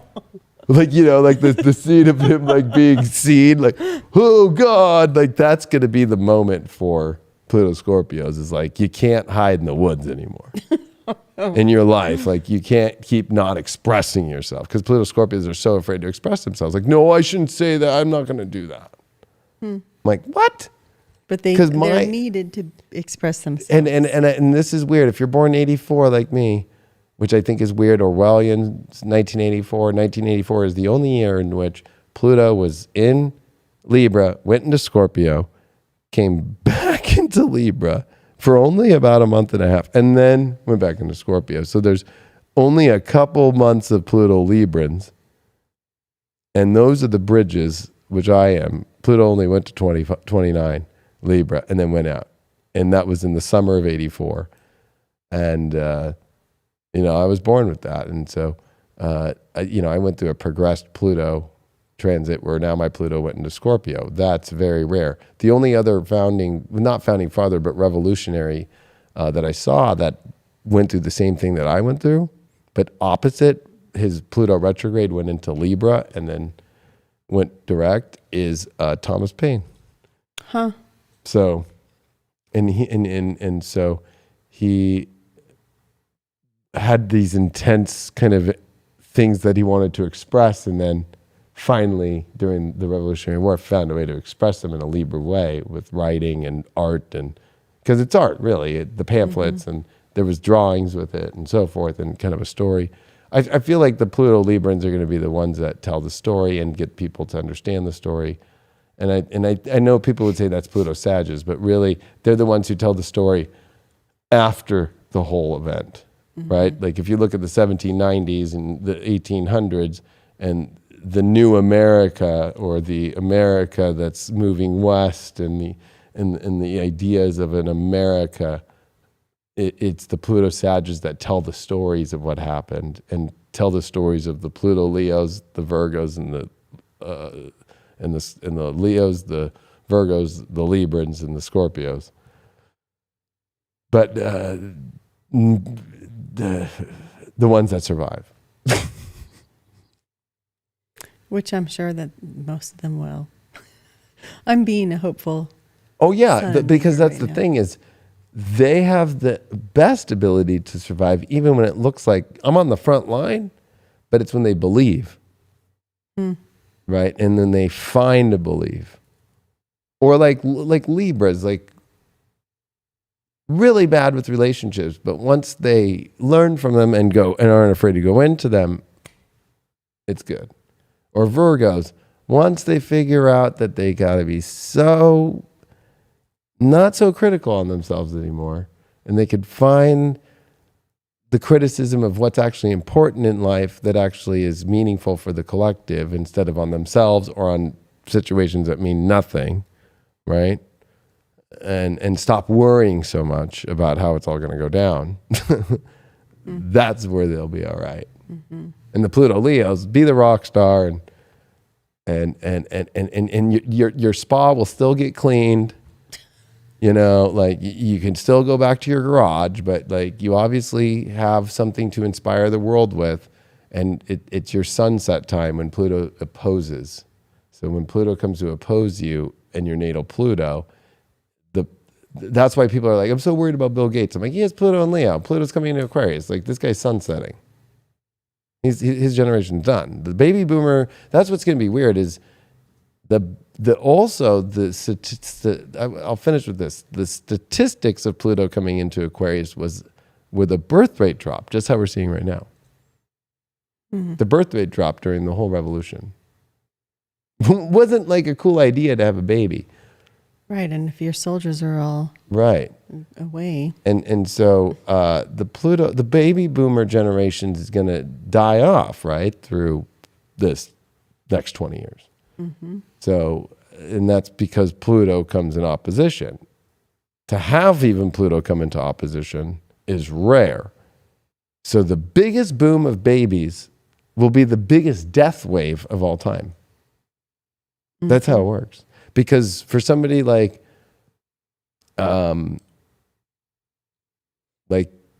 it'll be 20 years until it comes into Pisces, right? And then that's more than 20 years. So the Pluto Virgos have a while, right? Like they've got long time. And for somebody like a Pluto Libra, it's another 40 plus years away, which means, for somebody like me, like, okay, I'll be like 78, 80. Whereas like a baby boomer with Pluto Leo, sure, some of them can be 70s and 80s, but a lot of them at the end of Pluto Libra or Leo, they're in their 60s still or just getting to their 70s. And it's already going to oppose them. Mm-hmm. So the birth rates go down, but also the ones that survived the longest. Benjamin Franklin lived a long life, but it's really weird when you see these Pluto Virgos and Libras living a long time. Mm. And then the Pluto Sages and the Pluto Capricorns are going to be the ones that keep it all going. So the ones that were born 2008, like they're the ones who have to defend 1812, War of 1812, and do a good job. And it's a war that's not talked about much because they were able to scrap it. Even when the White House burned and one portrait is saved, and it's Washington's portrait. That was all that was saved at the first White House. By Dolly Madison. And we didn't even talk about James Madison. Yeah, and that's I don't really know much about him. I've been to his home in Virginia. Oh. But I don't know much. Madison was part of the Federalist pamphlets and papers, right, about creating a Federalist society. Yeah. And, of course, again, more in secret, wrote in Greek and had a fake author's name, right? They wrote in Greek. So, big names. I just thought of how Benjamin Franklin was trying to create a new alphabet. Right. But, yeah, Madison was part of those Federalist pamphlets that were put out also in the newspapers to get people to take the side of the Federalists at the Constitutional Convention and to accept a constitution in the United States. Because the idea of a constitution was the Articles of Confederation. To tell them, hey, it's Articles of Confederation, and then to go, no, we're going to switch it to a constitution. What? Mm-hmm. I think so many people don't get that. I've told you this many times. It pisses me off. It pisses me off. I'm sorry to say that. It pisses me off that so many people in this country have no idea the Articles of Confederation. They don't even understand or have read it. They don't even know it, and they don't teach it in U.S. history in high school. They don't actually teach you to read it, though, like to go through the Articles of Confederation. I don't think so. They don't, because I remember that was my only class I liked. Is that what you were waiting for, was to go through the Articles of Confederation, and then they didn't do it? Yeah, because it had that at any point that Canada was going to be part of the country. Mm. If I were to tell that to 99% of the people in the world, they'd be like, what? What do you mean? I'm like, oh, gosh, Right. Or the fact that there was no national military. And that every state was supposed to just look like, hey, Maine's getting hit right now by Chinese. Well, Vermont, get your ice cream down and call Delaware and the Bidens up and get some fucking guys over here. That was the idea of the country under the Articles of Confederation. And that there was the idea too that was fought against, that Madison fought for a Bill of Rights, but the Anti-Federalists were afraid of it. Because if you define in a Bill of Rights the rights that can't be taken away, that they can be taken away because they're out for grabs. But when you keep it as totally free with just saying people are allowed to do whatever the fuck they want, and then it's freedom of states and there's no federalization, right? And it's just some state laws, right? That people are more free. So the idea of free speech and all these kind of things being separate and being part of another article of the Constitution and being separate, right?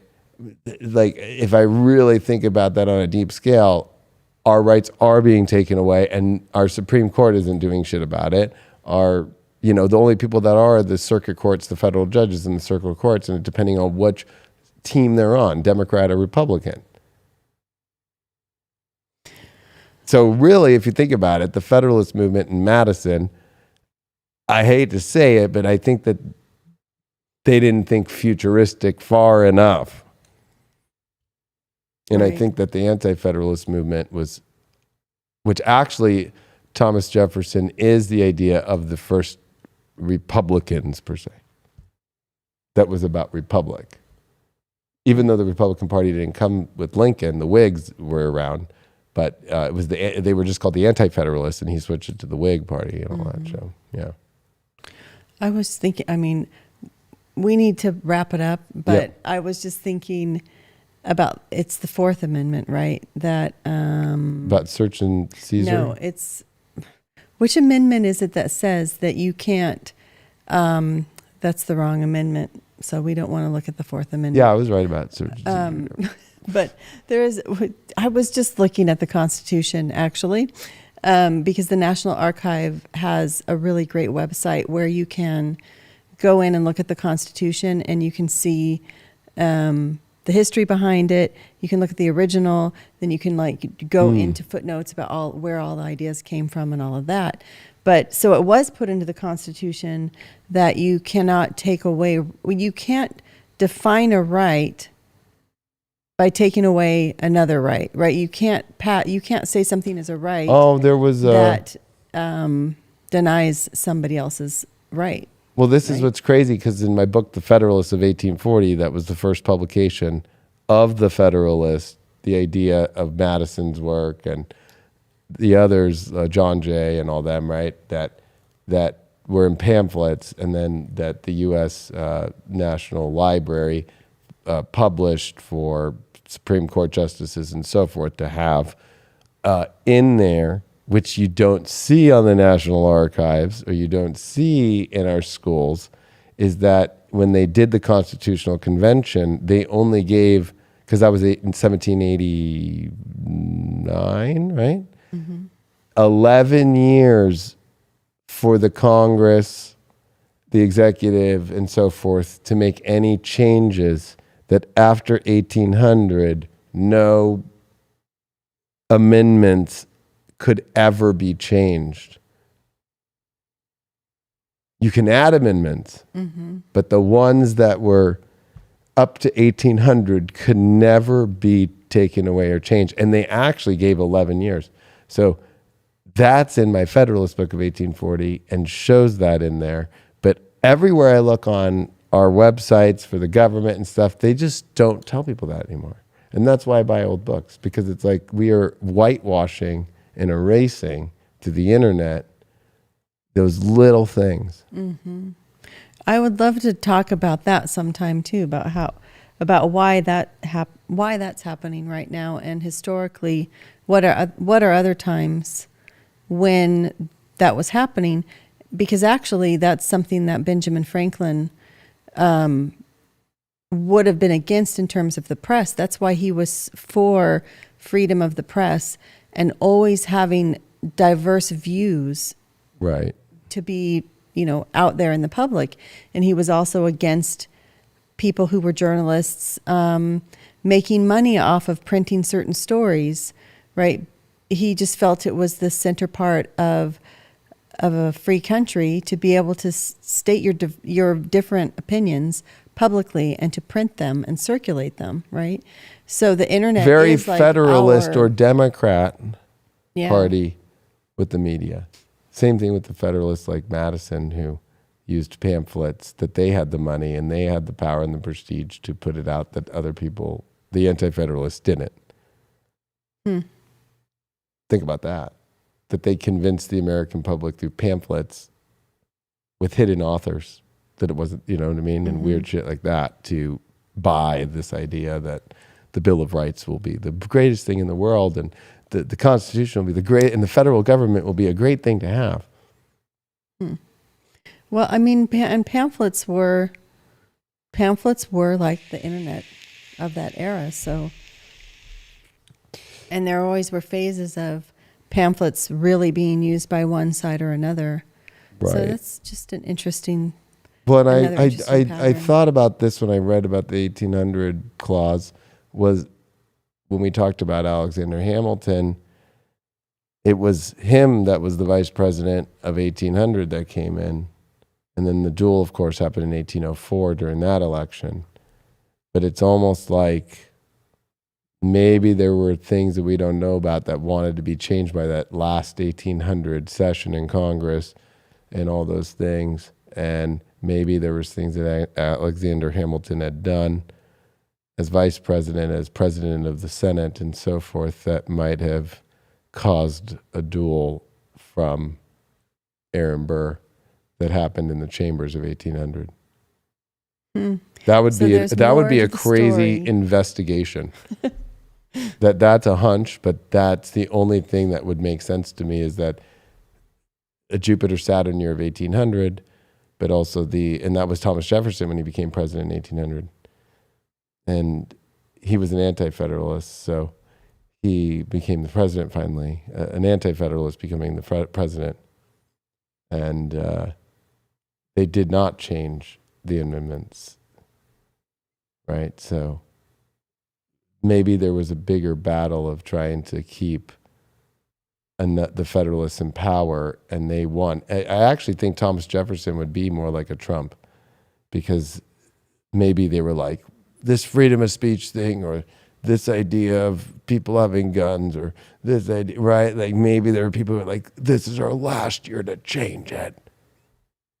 And he wins. He was like, nope. I mean, we have to live with this, but ain't getting rid of any of this shit.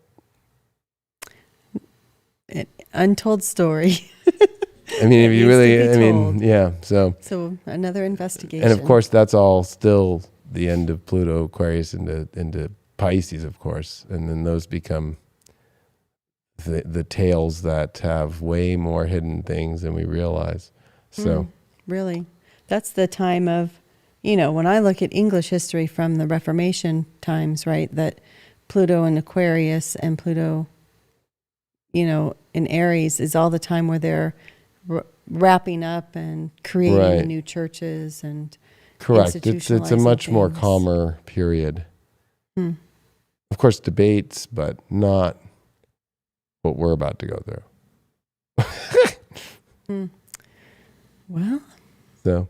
Well, it was a great one. This one was really fun. And you just changed your Instagram handle. I think it's at. It's a different account now. Yeah, it's the_history Ann. That's right. At the_history Ann, NNE. And and anyway, we'll be back on Fridays. There was just some schedule stuff, but we'll be back next Friday. And really looking forward to the next one. Me too. All right, everyone. Thanks. Make sure that you join High Vibe TV, and we'll see you on the next one.